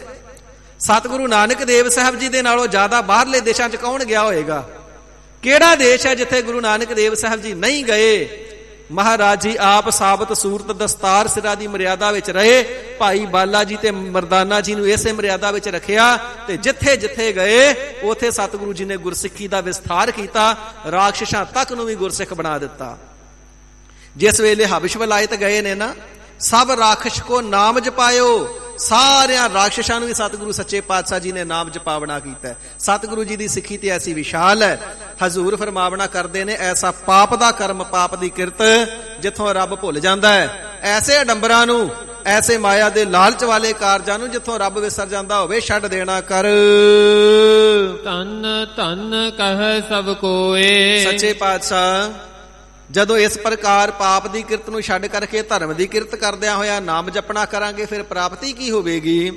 ਹਜ਼ੂਰ ਫਰਮਾਵਣਾ ਕਰਦੇ ਹਨ, ਭਾਈ ਫਿਰ ਸਭ ਕੋਈ ਤੈਨੂੰ ਧੰਨ ਕਵੇਗਾ, ਤੈਨੂੰ ਧੰਨ ਕਵੇਗਾ। ਕਹਿਣਾ ਕਰੇਗਾ ਇਸ ਦਾ ਮਾਤਾ ਪਿਤਾ ਵੀ ਧੰਨ, ਇਹ ਆਪ ਵੀ ਧੰਨ, ਜਿਸ ਨੇ ਵਾਹਿਗੁਰੂ ਜੀ ਦੀ ਬੰਦਗੀ ਕਰਨਾ ਕੀਤੀ ਏ, ਸਿਮਰਨ ਕਰਨਾ ਕੀਤਾ, ਜਨਮ ਸਫਲਾ ਕਰ ਲਿਆ। ਮੁਖ ਉਜਲ ਹਰ ਦਰਗਹ ਸੋਏ। ਇੱਥੇ ਸੰਸਾਰ ਦੇ ਅੰਦਰ ਤੇ ਧੰਨ ਧੰਨ ਹੋਵੇਗੀ, ਜੈ ਜੈਕਾਰ ਹੋਵੇਗੀ। ਹਰੀ ਅਕਾਲ ਪੁਰਖ ਵਾਹਿਗੁਰੂ ਜੀ ਦੇ ਦਰ ਤੇ ਵੀ ਮੁਖ ਉਜਲ ਹੋਵੇਗਾ। ਜਿਨੀ ਨਾਮ ਧਿਆਇਆ ਗਏ ਮਸਕਤ ਘਾਲ, ਨਾਨਕ ਤੇ ਮੁਖ ਉਜਲੇ। ਉਹਨਾਂ ਦੇ ਮੁਖ ਉਜਲੇ ਹੁੰਦੇ ਨੇ, ਪ੍ਰਕਾਸ਼ਦੇ ਨੇ, ਚਮਕਦੇ ਨੇ। ਚਿਹਰੇ ਦੇ ਉੱਪਰ ਆਭਾ ਬੜੀ ਪ੍ਰਫੁੱਲਤ ਹੁੰਦੀ ਏ। ਵਾਹਿਗੁਰੂ ਜੀ ਦੇ ਦਰ ਤੇ ਵੀ ਮੁਖ ਉਜਲਾ ਹੁੰਦਾ। ਕੀਤੀ ਛੁੱਟੀ ਨਾਲ ਕਿੰਨੀ ਲੁਕਾਈ ਉਹਨਾਂ ਦੇ ਨਾਲ ਹੋਰ ਤਰ ਜਾਂਦੀ ਏ। ਹਜ਼ੂਰ ਫਰਮਾਉਂਦੇ ਨੇ, ਭਾਈ ਦੁਨੀਆ ਦੇ ਅੰਦਰ ਤੇ ਜੈ ਜੈਕਾਰ ਹੋਵੇਗੀ ਹੀ, ਸੱਚਾ ਮਾਰਗ ਚੱਲਦਿਆ ਉਸਤਤ ਕਰੇ ਜਹਾਨ। ਜਹਾਨ ਸਾਰਾ ਦੁਨੀਆ ਦੇ ਲੋਕ ਤੇ ਜੈ ਜੈਕਾਰ ਕਰਨਗੇ, ਦਰਗਾਹ ਦੇ ਅੰਦਰ ਵੀ ਮੁਖ ਉਜਲਾ ਹੋਵੇਗਾ। ਇਹੋ ਵਾਪਾਰ ਬਿਰਲਾ ਵਾਪਾਰੈ। ਸੱਚੇ ਪਾਤਸ਼ਾਹ ਜੀ ਫਿਰ ਇਹ ਮਨ ਰੂਪੀ ਭੇਟਾ ਦੇ ਕਰਕੇ ਨਾਮ ਰੂਪੀ ਸੌਦਾ ਸਾਰੇ ਹੀ ਕਿਉਂ ਨਹੀਂ ਕਰ ਲੈਂਦੇ? ਨਾਮ ਜਪਣੇ ਦੇ ਨਾਲ ਇਤਨੇ ਸੁੱਖ ਮਿਲਦੇ ਨੇ, ਵਡਿਆਈਆਂ ਮਿਲਦੀਆਂ ਨੇ, ਬਖਸ਼ਿਸ਼ਾਂ ਹੁੰਦੀਆਂ ਨੇ, ਦੁਨੀਆ ਦੇ ਅੰਦਰ ਜੈ ਜੈਕਾਰ ਹੁੰਦੀ ਏ, ਦਰਗਾਹ ਦੇ ਅੰਦਰ ਮੁਖ ਉਜਲਾ ਹੁੰਦਾ ਹੈ, ਫਿਰ ਸਾਰੇ ਕਿਉਂ ਨਹੀਂ ਜਪ ਲੈਂਦੇ? ਹਜ਼ੂਰ ਫਰਮਾਉਂਦੇ, ਭਾਈ ਉਹਨਾਂ ਦੇ ਮੱਥੇ ਦੇ ਭਾਗ ਸਾਥ ਨਹੀਂ ਦਿੰਦੇ। ਓਏ ਵਿਚਾਰੇ ਕਿਆ ਕਰਹਿ ਜਾਂ ਭਾਗ ਧੁਰ ਮੰਦੇ। ਉਹਨਾਂ ਦੇ ਪੂਰਬਲੇ ਜਨਮਾਂ ਦੀ ਪਾਪ ਕਿਰਤ ਦੇ ਅਨੁਸਾਰ ਪ੍ਰਮਾਤਮਾ ਜੀ ਨੇ ਉਹਨਾਂ ਦੇ ਮੱਥੇ ਤੇ ਉਹਨਾਂ ਕਰਮਾਂ ਦਾ ਫਲ ਭਗਾਉਣ ਵਾਸਤੇ ਮੰਦੇ ਭਾਗ ਹੀ ਪਾ ਦਿੱਤੇ ਨੇ। ਇਸ ਕਰਕੇ ਉਹ ਨਾਮ ਦਾ ਵਪਾਰ ਨਹੀਂ ਕਰ ਸਕਦੇ ਹਨ। ਇਹੋ ਵਪਾਰ ਵਿਰਲਾ ਵਪਾਰ ਹੈ। ਕਰੋੜਾਂ ਦੇ ਵਿੱਚੋਂ ਕੋਈ ਇੱਕ ਅੱਧਾ ਵਿਰਲਾ ਵਪਾਰੀ ਹੈ ਨਾਮ ਦਾ। ਹੈਨ ਵਿਰਲੇ ਨਾ ਹੈ ਘਣੇ, ਫੈਲ ਫੱਕੜ ਸੰਸਾਰ। ਮਹਾਰਾਜੋ ਵਿਰਲੇ ਕਿੰਨੇ ਕੁ ਨੇ? ਹਜ਼ੂਰ ਫਰਮਾਉਂਦੇ ਹਨ, ਕੋਟਨ ਮਹਿ ਨਾਨਕ ਕੋ ਨਾਰਾਇਣ ਜਿਹੇ ਚੀਤ।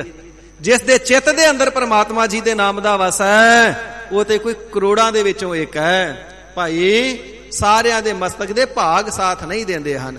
ਇਹੋ ਵਪਾਰ ਵਿਰਲਾ ਵਪਾਰ ਹੈ। ਇਸ ਵਪਾਰ ਦਾ ਵਪਾਰੀ ਕੋਈ ਵਿਰਲਾ ਹੀ ਹੈ। ਕੋਈ ਵਿਰਲਾ ਵਿਰਲਾ ਇੱਕ ਅੱਧ ਨਾਏ ਰਸੀਅੜਾ, ਨਾਮ ਦਾ ਰਸੀਅੜਾ ਕੋਈ ਇੱਕ ਅੱਧ ਵਿਰਲਾ ਹੀ ਹੈ। ਇੱਕ ਪੂਰਾ ਮਹਾਤਮਾ ਤੇ ਅੱਧਾ ਕਹੀਏ ਜਗਿਆਸੂ।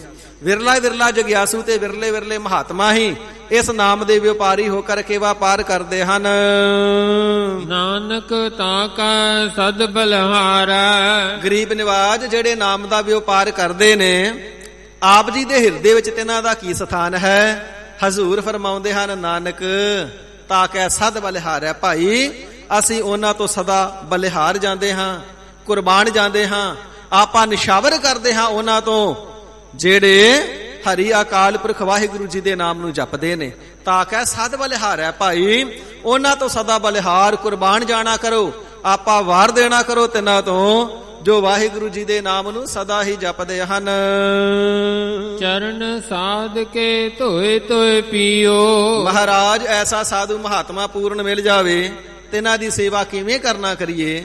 ਤੇ ਗਰੀਬ ਨਿਵਾਜ ਫਰਮਾਨ ਕਰਨਾ ਕਰਦੇ ਨੇ, ਸਭ ਤੋਂ ਵੱਡੇ ਸਾਧ ਨੇ ਗੁਰੂ ਨਾਨਕ ਦੇਵ ਸਾਹਿਬ ਜੀ।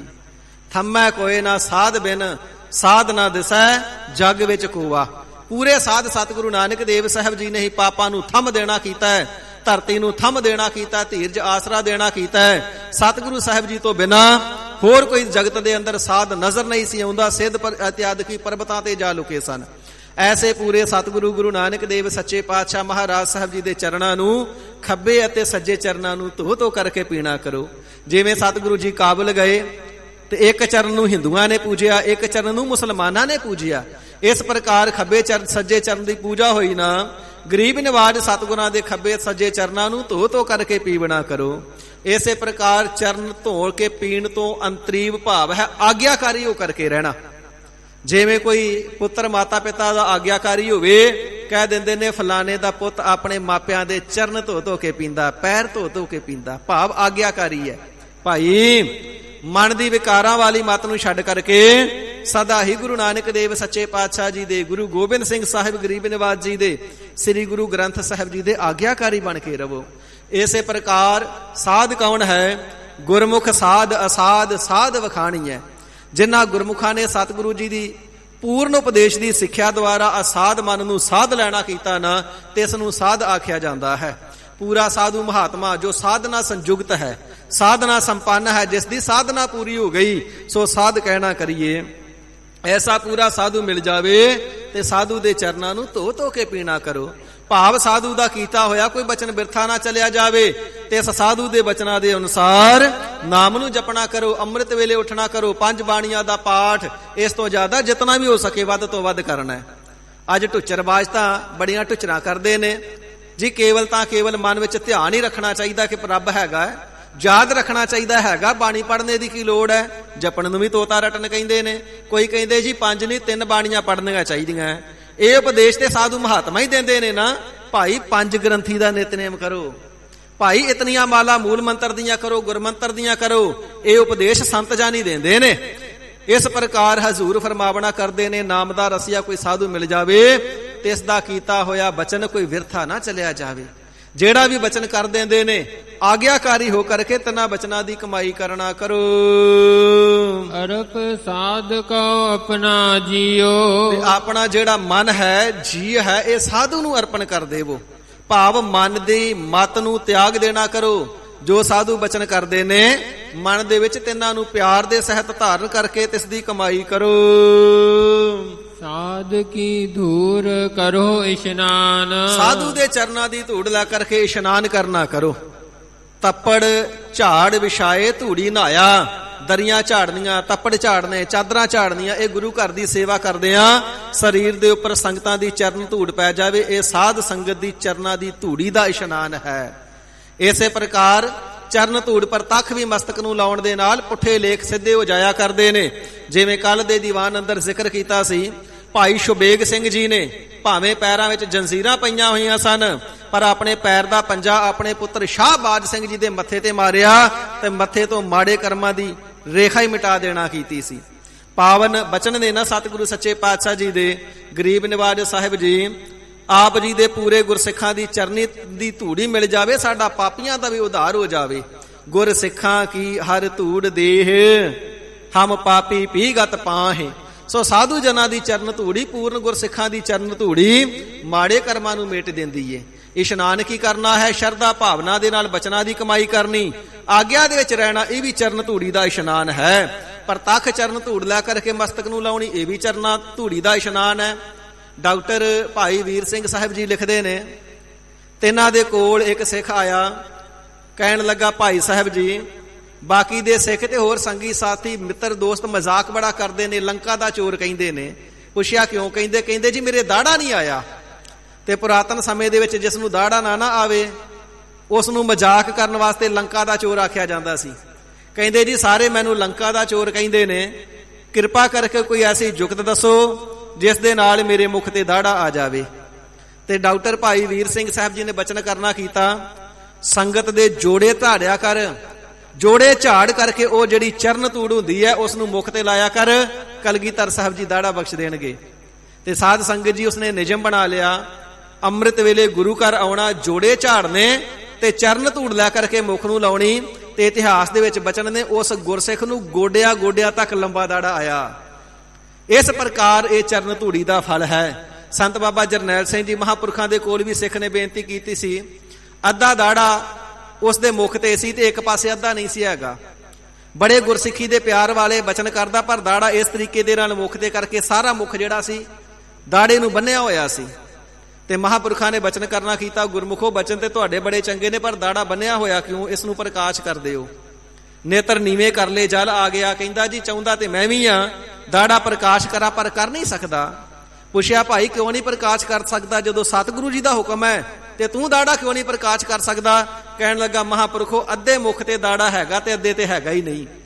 ਤੇ ਜਦੋਂ ਬੰਨਣਾ ਹੁੰਦਾ ਜਿੱਥੇ ਨਹੀਂ ਹੈਗਾ ਉੱਥੇ ਵੀ ਮੈਂ ਕੇਸ ਖਿੱਚ ਕੇ ਕਰ ਲੈਂਦਾ, ਤੇ ਇਸ ਪ੍ਰਕਾਰ ਵੇਖਣ ਵਾਸਤੇ ਪੂਰੇ ਮੁਖ ਤੇ ਪ੍ਰਤੀਤ ਹੁੰਦਾ।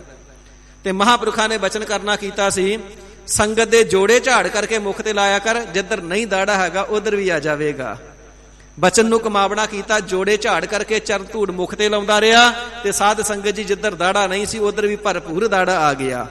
ਇਸ ਪ੍ਰਕਾਰ ਹਜ਼ੂਰ ਫਰਮਾਵਣਾ ਕਰਦੇ ਨੇ, ਪ੍ਰਤੱਖ ਵੀ ਬਖਸ਼ਿਸ਼ਾਂ ਹੁੰਦੀਆਂ ਨੇ। ਇਹ ਵੀ ਸਾਧੂ ਦੀ ਚਰਨ ਧੂੜੀ ਦਾ ਇਸ਼ਨਾਨ ਹੈ, ਬਚਨ ਮੰਨਣੇ ਵੀ ਧੂੜੀ ਦਾ ਇਸ਼ਨਾਨ ਹੈ, ਦਰੀਆਂ ਇਤਿਆਦਿਕ ਝਾੜਦੀਆਂ ਵੀ ਚਰਨ ਧੂੜੀ ਦਾ ਇਸ਼ਨਾਨ ਹੈ। ਪਾਤਸ਼ਾਹ ਜੀ ਬਚਨ ਕਰਦੇ ਨੇ, ਸਾਧੂ ਜਨਾਂ ਦਾ ਸਦਾ ਆਗਿਆਕਾਰ ਹੋ ਕਰਕੇ ਬਚਨਾਂ ਦੀ ਕਮਾਈ ਕਰ ਤੇ ਪ੍ਰਤੱਖ ਚਰਨ ਧੂੜ ਵਿੱਚ ਇਸ਼ਨਾਨ ਕਰ। ਸਾਧ ਊਪਰ ਜਾਈਆ ਕੁਰਬਾਨ, ਐਸੇ ਸਾਧੂ ਦਾ ਦੀਦਾਰ ਵੀ ਹੋ ਜਾਵੇ, ਦਰਸ਼ਨ ਵੀ ਹੋ ਜਾਵੇ, ਐਸੇ ਮਹਾਤਮਾ ਤੋਂ ਕੁਰਬਾਨ ਬਲਿਹਾਰਨੇ ਵਾਰਨੇ ਜਾਣਾ ਕਰੀਏ। ਸਾਧ ਸੇਵਾ ਬੜ ਭਾਗੀ ਪਾਈਆ, ਗਰੀਬ ਨਿਵਾਜ ਇਹ ਸਾਧੂਆਂ ਦੀ ਸੇਵਾ ਮਿਲਦੀ ਕਿਸ ਨੂੰ ਹੈ? ਹਜ਼ੂਰ ਫਰਮਾਉਂਦੇ ਨੇ, ਭਾਈ ਸਭਨਾਂ ਨੂੰ ਨਹੀਂ ਮਿਲਦੀ, ਵੱਡਿਆਂ ਭਾਗਾਂ ਵਾਲਿਆਂ ਨੂੰ ਮਿਲਦੀ ਹੈ। ਸਾਧ ਸੇਵਾ ਵੱਡ ਭਾਗੀ, ਸਾਧ ਸੰਗਤ ਕਰਨ ਦੇ ਨਾਲ ਵੱਡਪੁਣਾ ਭੱਜ ਜਾਂਦਾ, ਹੰਕਾਰ ਨਾਚ ਹੋ ਜਾਂਦਾ ਹੈ। ਇਹ ਸਾਧੂ ਦੀ ਸੇਵਾ ਕਰਨੇ ਦਾ ਫਲ ਹੈ। ਇਹ ਦਾਤ ਵੀ ਵੱਡਿਆਂ ਭਾਗਾਂ ਦੇ ਨਾਲ ਪਾਈ ਦੀ ਹੈ। ਪ੍ਰਤੱਖ ਸਾਧੂ ਦੀ ਸੇਵਾ ਕਰਨੀ, ਚਾਹੇ ਲੰਗਰ ਪਕਾਉਣਾ, ਬਸਤਰ ਧੋਣੇ, ਜੋੜੇ ਝਾੜਨੇ ਇਤਿਆਦਿਕ, ਮੁੱਠੀ ਚਾਪੀ ਕਰਨੀ, ਇਹ ਪ੍ਰਤੱਖ ਹੱਥੀਂ ਸੇਵਾ ਕਰਨੀ ਵੀ ਵੱਡਿਆਂ ਭਾਗਾਂ ਦੇ ਨਾਲ ਹੀ ਪ੍ਰਾਪਤ ਹੁੰਦੀ ਹੈ। ਸਾਧ ਸੰਗ ਹਰ ਕੀਰਤਨ ਗਾਇਆ, ਭਾਈ ਸਾਧੂ ਦੀ ਸੰਗਤ ਦੇ ਨਾਲ ਮਿਲ ਕਰਕੇ ਹਰੀ ਪਰਮਾਤਮਾ ਵਾਹਿਗੁਰੂ ਜੀ ਦੀ ਕੀਰਤੀ ਨੂੰ ਸਦਾ ਹੀ ਗਾਉਂਦੇ ਰਹੀਏ, ਉਸ ਦੇ ਕੀਰਤਨ ਨੂੰ ਗਾਉਂਦੇ ਰਹੀਏ, ਗੁਰਬਾਣੀ ਨੂੰ ਰਾਗ ਵਿਦਿਆ ਵਿੱਚ ਪਾ ਕਰਕੇ ਕੀਰਤਨ ਦੁਆਰਾ ਗਾਉਂਦੇ ਰਹੀਏ। ਇਸੇ ਪ੍ਰਕਾਰ ਸਾਜ਼ ਵਜਾਉਣਾ ਨਹੀਂ ਆਉਂਦਾ, ਤੁਰਦਿਆਂ ਫਿਰਦਿਆਂ ਗੁਣਗੁਣਾਉਂਦੇ ਰਹੀਏ ਤਿਸ ਦੇ ਨਾਮ ਨੂੰ, ਕਥਾ ਦੁਆਰਾ ਤਿਸ ਦੇ ਗੁਣਾਂ ਨੂੰ ਸਰਵਣ ਕਰਨਾ ਕਰੀਏ ਅਥਵਾ ਵਿਖਿਆਨ ਕਰਨਾ ਕਰੀਏ। ਹਰੀ ਅਕਾਲ ਪੁਰਖ ਵਾਹਿਗੁਰੂ ਜੀ ਦੇ ਪਿਆਰੇ ਨੇ ਨਾ, ਸਾਧ ਸੰਗ ਉਹਨਾਂ ਦੇ ਸੰਗੀ ਸਾਥੀ ਹੋ ਜਾਣਾ ਕਰੀਏ। ਸੰਗਤ ਦੇ ਵਿੱਚ ਮਿਲ ਕਰਕੇ ਕੀਰਤਨ ਨੂੰ ਗਾਇਨ ਕਰਨਾ ਕਰੀਏ। ਕੀਰਤਨ ਨਿਰੋਲ ਕੀਰਤੀ ਵਾਹਿਗੁਰੂ ਜੀ ਦੀ, ਕੀਰ ਤਨ ਤਨ ਰਸਨਾ ਦੇ ਨਾਲ ਤਿਸ ਦੀ ਕੀਰਤੀ ਨੂੰ ਗਾਇਨ ਕਰਨਾ ਕਰੀਏ। ਕੀ ਰਤਨ ਨਾਮ ਐਸਾ ਅਮੋਲਕ ਹੈ, ਰਤਨ ਵੀ ਇਸ ਦੇ ਅੱਗੇ ਕੀ ਨੇ। ਐਸੇ ਨਾਮ ਦੇ ਕੀਰਤਨ ਨੂੰ ਸਦਾ ਗਾਉਂਦੇ ਰਹੀਏ। ਅਨੇਕ ਬਿਘਨ ਤੇ ਸਾਧੂ ਰਾਖੈ, ਗਰੀਬ ਨਿਵਾਜ ਸਾਧੂ ਸੰਗਤ ਦੀ ਇਤਨੀ ਮਹਿਮਾ ਕਈ ਕੋਈ ਵੱਡਾ ਫਲ ਹੋਵੇਗਾ। ਹਜ਼ੂਰ ਫਰਮਾਉਂਦੇ ਨੇ, ਭਾਈ ਵੱਡੇ ਵੱਡੇ ਵਿਘਨ ਪੈਣ ਤੋਂ ਪੂਰੇ ਸਾਧੂ ਰੱਖ ਲੈਣਾ ਕਰਦੇ ਨੇ। ਪੂਰੇ ਸਾਧੂ ਸਤਿਗੁਰੂ ਜੀ ਵੀ ਰੱਖਦੇ ਨੇ ਤੇ ਸਤਿਗੁਰੂ ਜੀ ਦੇ ਪਿਆਰੇ ਸਾਧੂ ਵੀ ਰੱਖ ਲੈਂਦੇ ਨੇ। ਗੁਰੂ ਨਾਨਕ ਦੇਵ ਸੱਚੇ ਪਾਤਸ਼ਾਹ ਜੀ ਮਹਾਰਾਜ ਲਾਹੌਰ ਗਏ ਨੇ। ਇੱਕ ਸਿੱਖ ਹੈ, ਉਸ ਦੇ ਨੇੜੇ ਇੱਕ ਵਿਕਾਰੀ ਵਸਦਾ। ਉਹਨੂੰ ਕਹਿਣਾ ਕਰਦਾ, ਭਲਿਆ ਪੁਰਸ਼ਾ ਚੱਲ ਮੇਰੇ ਨਾਲ ਗੁਰੂ ਨਾਨਕ ਦੇਵ ਸਾਹਿਬ ਜੀ ਦੀ ਸੰਗਤ ਵਿੱਚ ਜਾਈਏ। ਪਰ ਉਹ ਰੋਜ਼ ਟੁੱਚਰਾਂ ਕਰਦਾ, ਮਜ਼ਾਕ ਕਰਦਾ ਤੇ ਵੇਸਵਾ ਦੁਆਰੇ ਮੰਦ ਕਰਮ ਵਾਸਤੇ ਜਾਂਦਾ ਹੈ। ਇੱਕ ਰੋਜ਼ਾਨਾ ਗੁਰੂ ਨਾਨਕ ਦੇਵ ਸਾਹਿਬ ਜੀ ਕੋਲ ਜਾਂਦਾ, ਇੱਕ ਮੰਦ ਕਰਮ ਕਰਨ ਵਾਸਤੇ ਜਾਂਦਾ ਹੈ। ਤੇ ਆਖਰ ਕਿਤਨੇ ਦਿਨ ਬਤੀਤ ਹੋ ਗਏ, ਕਈ ਦਿਨ ਬਤੀਤ ਹੋ ਗਏ। ਤੇ ਜਦੋਂ ਫਿਰ ਕਿਹਾ ਚੱਲ ਤੈਨੂੰ ਸਤ ਸੰਗਤ ਵਿੱਚ ਲੈ ਚੱਲੀਏ, ਤੇ ਕਹਿਣ ਲੱਗਾ ਚੰਗਾ ਫਿਰ ਅੱਜ ਤੂੰ ਚੱਲਿਆ ਸੰਗਤ ਵਿੱਚ, ਮੈਂ ਚੱਲਿਆ ਵੇਸਵਾ ਦੁਆਰੇ, ਵੇਖਦੇ ਅੱਜ ਤੈਨੂੰ ਕੀ ਫਲ ਮਿਲਦਾ ਤੇ ਮੈਨੂੰ ਕੀ ਮਿਲਦਾ। ਮੰਦ ਕਰਮੀ ਵੇਸਵਾ ਦੁਆਰੇ ਗਿਆ, ਪਰ ਵੇਸਵਾ ਦੇ ਨਾਲ ਮੇਲ ਨਹੀਂ ਹੋਇਆ, ਕਿਧਰੇ ਗਈ ਹੋਵੇਗੀ। ਵਾਪਸ ਆ ਗਿਆ, ਪਰ ਦੇਵ ਨੇਤ ਦੇ ਨਾਲ ਇੱਕ ਘੜਾ ਲੱਭਿਆ। ਘੜਾ ਸਾਰਾ ਕੋਲਿਆਂ ਦੇ ਨਾਲ ਭਰਿਆ ਹੋਇਆ, ਪਰ ਉੱਪਰ ਇੱਕ ਸੋਨੇ ਦੀ ਮੋਹਰ ਪਈ ਹੈ। ਉੱਪਰ ਮੋਹਰ ਵੇਖ ਕਰਕੇ ਥੱਲਿਓਂ ਹੋਰ ਕੋਲੇ ਫਰੋਲੇ, ਸ਼ਾਇਦ ਮੋਹਰਾਂ ਨਿਕਲ ਆਉਣ, ਪਰ ਥੱਲੇ ਸਾਰਾ ਘੜਾ ਕੋਲਿਆਂ ਨਾਲ ਭਰਿਆ। ਤਾਂ ਵੀ ਪ੍ਰਸੰਨ ਹੋ ਗਿਆ, ਬੈਠਿਆਂ ਬਿਠਾਇਆਂ ਸੋਨੇ ਦੀ ਇੱਕ ਮੋਹਰ ਮਿਲ ਗਈ, ਹੋਰ ਕੀ ਚਾਹੀਦਾ।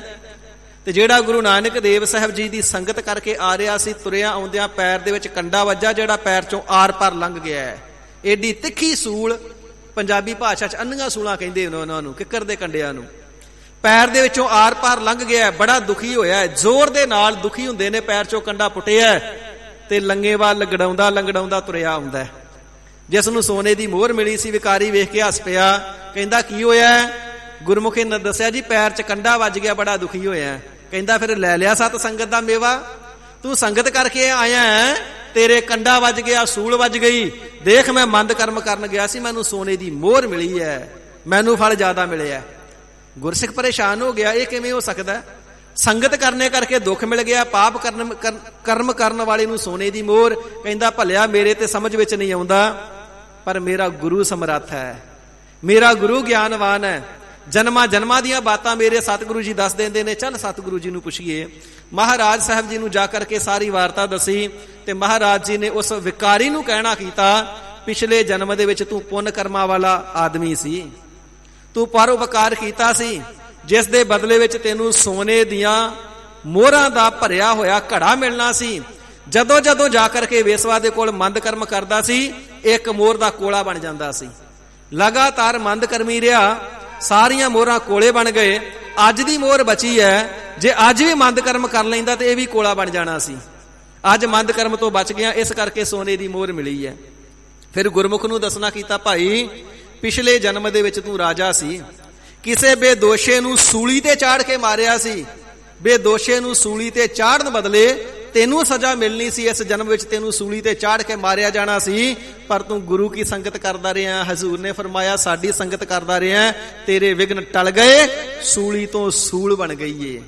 ਤੇ ਸਾਧ ਸੰਗਤ ਜੀ, ਇੱਥੋਂ ਹੀ ਕਹਾਵਤ ਬਣੀ ਏ ਕਿ ਸਤਿਗੁਰੂ ਜੀ ਦੀ ਕਿਰਪਾ ਹੋਵੇ ਤੇ ਦੁੱਖ ਵੱਡੇ ਤੋਂ ਛੋਟਾ ਹੋ ਜਾਂਦਾ ਹੈ, ਸੂਲੀ ਤੋਂ ਸੂਲ ਬਣ ਜਾਂਦੀ ਏ।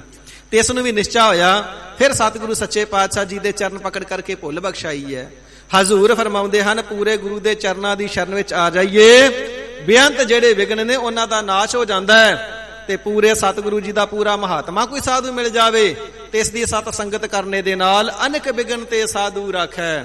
ਸਾਧ ਜਨ ਅਨੇਕਾਂ ਵਿਘਨਾਂ ਵਿੱਚ ਪੈਣ ਤੋਂ, ਸੰਕਟ ਆਉਣ ਤੋਂ ਰਖਵਾਲੀ ਕਰਦੇ, ਰੱਖਿਆ ਕਰਦੇ ਹਨ। ਹਰ ਗੁਣ ਗਾਏ ਅੰਮ੍ਰਿਤ ਰਸ ਚਾਖੈ। ਸਾਧੂ ਕੌਣ ਹੈ ਜੀ? ਜਿਹੜੇ ਹਰੀ ਪਰਮਾਤਮਾ ਜੀ ਦੇ ਗੁਣਾਂ ਨੂੰ ਗਾਉਂਦੇ, ਨਾਮ ਅੰਮ੍ਰਿਤ ਨੂੰ ਹਰ ਵੇਲੇ ਚੱਖਦੇ ਨੇ, ਹਰ ਵੇਲੇ ਰਸਨਾ ਦੇ ਨਾਲ ਸਹਿਤ ਪਿਆਰ ਦੇ ਉਚਾਰਨਾ ਕਰਦੇ ਨੇ। ਸਤਨਾਮ ਸ੍ਰੀ ਵਾਹਿਗੁਰੂ। ਸਾਧ ਨਾਮ ਨਿਰਮਲਤਾ ਕੇ ਕਰਮ, ਜਿਸ ਦੇ ਨਿਰਮਲ ਕਰਮ ਨੇ, ਉਜਲ ਕਰਮ ਨੇ, ਭਾਈ ਪੂਰਾ ਸਾਧੂ ਵੀ ਉਹ ਹੈ। ਇਸ ਪ੍ਰਕਾਰ ਆਪਣੀ ਰਸਨਾ ਦੇ ਨਾਲ ਅੰਮ੍ਰਿਤ ਰਸ ਨੂੰ ਹਰ ਵੇਲੇ ਚੱਖਦੇ ਨੇ। ਐਸੇ ਹਨ ਪੂਰੇ ਸਾਧ ਜਨ। ਓਟ ਗਹੀ ਸੰਤੋ ਦਰ ਆਇਆ। ਐਸੇ ਸੰਤ ਜਨਾਂ ਦੇ ਨਾਲ ਮਿਲ ਕਰਕੇ ਭਲਿਆ, ਤੂੰ ਵੀ ਆਪਣੀ ਰਸਨਾ ਦੇ ਨਾਲ ਅੰਮ੍ਰਿਤ ਰਸ ਨੂੰ ਸਦਾ ਚੱਖਦਾ ਹੀ ਰਹੋ। ਇਸ ਪ੍ਰਕਾਰ ਫਿਰ ਪੜ੍ਹ ਦਿਓ ਜੀ। ਓਟ ਗਹੀ ਸੰਤੋ ਦਰ ਆਇਆ। ਜਿਸ ਨੇ ਸੰਤ ਜਨਾਂ ਦੇ ਦਰ ਤੇ ਆ ਕਰਕੇ, ਸੰਤ ਜਨਾਂ ਦੀ ਸੰਗਤ ਦੇ ਵਿੱਚ ਮਿਲ ਕਰਕੇ ਓਟ ਗਹੀ, ਵਾਹਿਗੁਰੂ ਜੀ ਦੇ ਨਾਮ ਦੀ ਓਟ ਲੈਣਾ ਕੀਤੀ ਏ, ਵਾਹਿਗੁਰੂ ਜੀ ਦੇ ਚਰਨਾਂ ਦੀ ਓਟ ਲੈਣਾ ਕੀਤੀ ਏ, ਗੁਰ ਪਰਮੇਸ਼ਰ ਜੀ ਦੀ ਉਚਾਰਨ ਕੀਤੀ ਹੋਈ ਨਿਰੰਕਾਰ ਜੀ ਦਾ ਸਰੂਪ ਗੁਰਬਾਣੀ ਦੀ ਓਟ ਲੈਣਾ ਕੀਤੀ ਹੈ। ਵਾਹ ਵਾਹ, ਬਾਣੀ ਨਿਰੰਕਾਰ ਹੈ, ਤਿਸ ਜੀਵੜ ਅਵਰ ਨਾ ਕੋਏ। ਨਿਰੰਕਾਰ ਦਾ ਸਰੂਪ ਜਾਣ ਕਰਕੇ ਪਾਵਨ ਗੁਰਬਾਣੀ ਦੀ ਓਟ ਲੈਣਾ ਕੀਤੀ ਹੈ ਜੀ। ਸਰਬ ਸੁਖ ਨਾਨਕ ਤਿਹ ਪਾਇਆ। ਸਤਿਗੁਰੂ ਸੱਚੇ ਪਾਤਸ਼ਾਹ ਗਰੀਬ ਨਿਵਾਜ ਸ੍ਰੀ ਗੁਰੂ ਅਰਜਨ ਦੇਵ ਸਾਹਿਬ ਜੀ ਫਰਮਾਵਣਾ ਕਰਦੇ ਨੇ, ਭਾਈ ਉਸਨੇ ਦੁਨੀਆ ਦੇ ਅੰਦਰ ਰਹਿੰਦਿਆਂ ਹੋਇਆਂ ਸਰਬ ਸੁਖ, ਦੁਨੀਆ ਦੇ ਸਾਰੇ ਸੁੱਖਾਂ ਨੂੰ ਪ੍ਰਾਪਤ ਕਰ ਲਿਆ। ਜਿਸ ਨੇ ਨਾਮ ਦੀ ਓਟ ਲੈ ਲਈ ਨਾ, ਵਾਹਿਗੁਰੂ ਜੀ ਦੌਲਤ ਵੀ ਬਖਸ਼ ਦਿੰਦੇ ਨੇ, ਸ਼ੋਹਰਤ ਵੀ ਬਖਸ਼ ਦਿੰਦੇ ਨੇ, ਇੱਜ਼ਤ ਵੀ ਬਖਸ਼ ਦਿੰਦੇ ਨੇ, ਪੁੱਤਰ ਪੋਤਰੇ ਵੀ ਬਖਸ਼ ਦਿੰਦੇ ਨੇ। ਇਸ ਪ੍ਰਕਾਰ ਸ਼ੁਭ ਗੁਣਾ ਦੌਲਤ ਅਤੇ ਪੁੱਤ ਪੋਤਰਿਆਂ ਦੇ ਸਮੇਤ ਫਲਦਾ ਫੁੱਲਦਾ ਹੈ। ਜਿਨੈ ਤੋਹੇ ਧਿਆਇਓ ਤਿਨੈ ਪੂਰਨ ਪ੍ਰਤਾਪ ਪਾਇਓ, ਸਰਬ ਧਨ ਧਾਮ ਫਲ ਫੂਲ ਸੋ ਫਲਤ ਹੈ। ਦੁਨੀਆ ਦੇ ਵੀ ਸਾਰੇ ਸੁੱਖ ਉਸ ਨੂੰ ਪ੍ਰਾਪਤ ਹੋ ਗਏ ਤੇ ਦਰਗਾਹ ਦੇ ਵਿੱਚ ਵੀ ਉਜਲਾ ਮੁਖ ਲੈ ਕਰਕੇ ਜਾਂਦਾ ਹੈ। ਜਿਸ ਨੇ ਇਸ ਗੁਰ ਚਰਨਾਂ ਦੀ ਓਟ ਲਈਏ, ਸਾਧ ਸੰਗਤ ਦੀ ਓਟ ਲਈਏ, ਸਾਧੂ ਜਨਾਂ ਦੇ ਚਰਨਾਂ ਦੀ ਓਟ ਲੈ ਕਰਕੇ ਵਾਹਿਗੁਰੂ ਜੀ ਦੀ ਬੰਦਗੀ ਕੀਤੀ ਹੈ।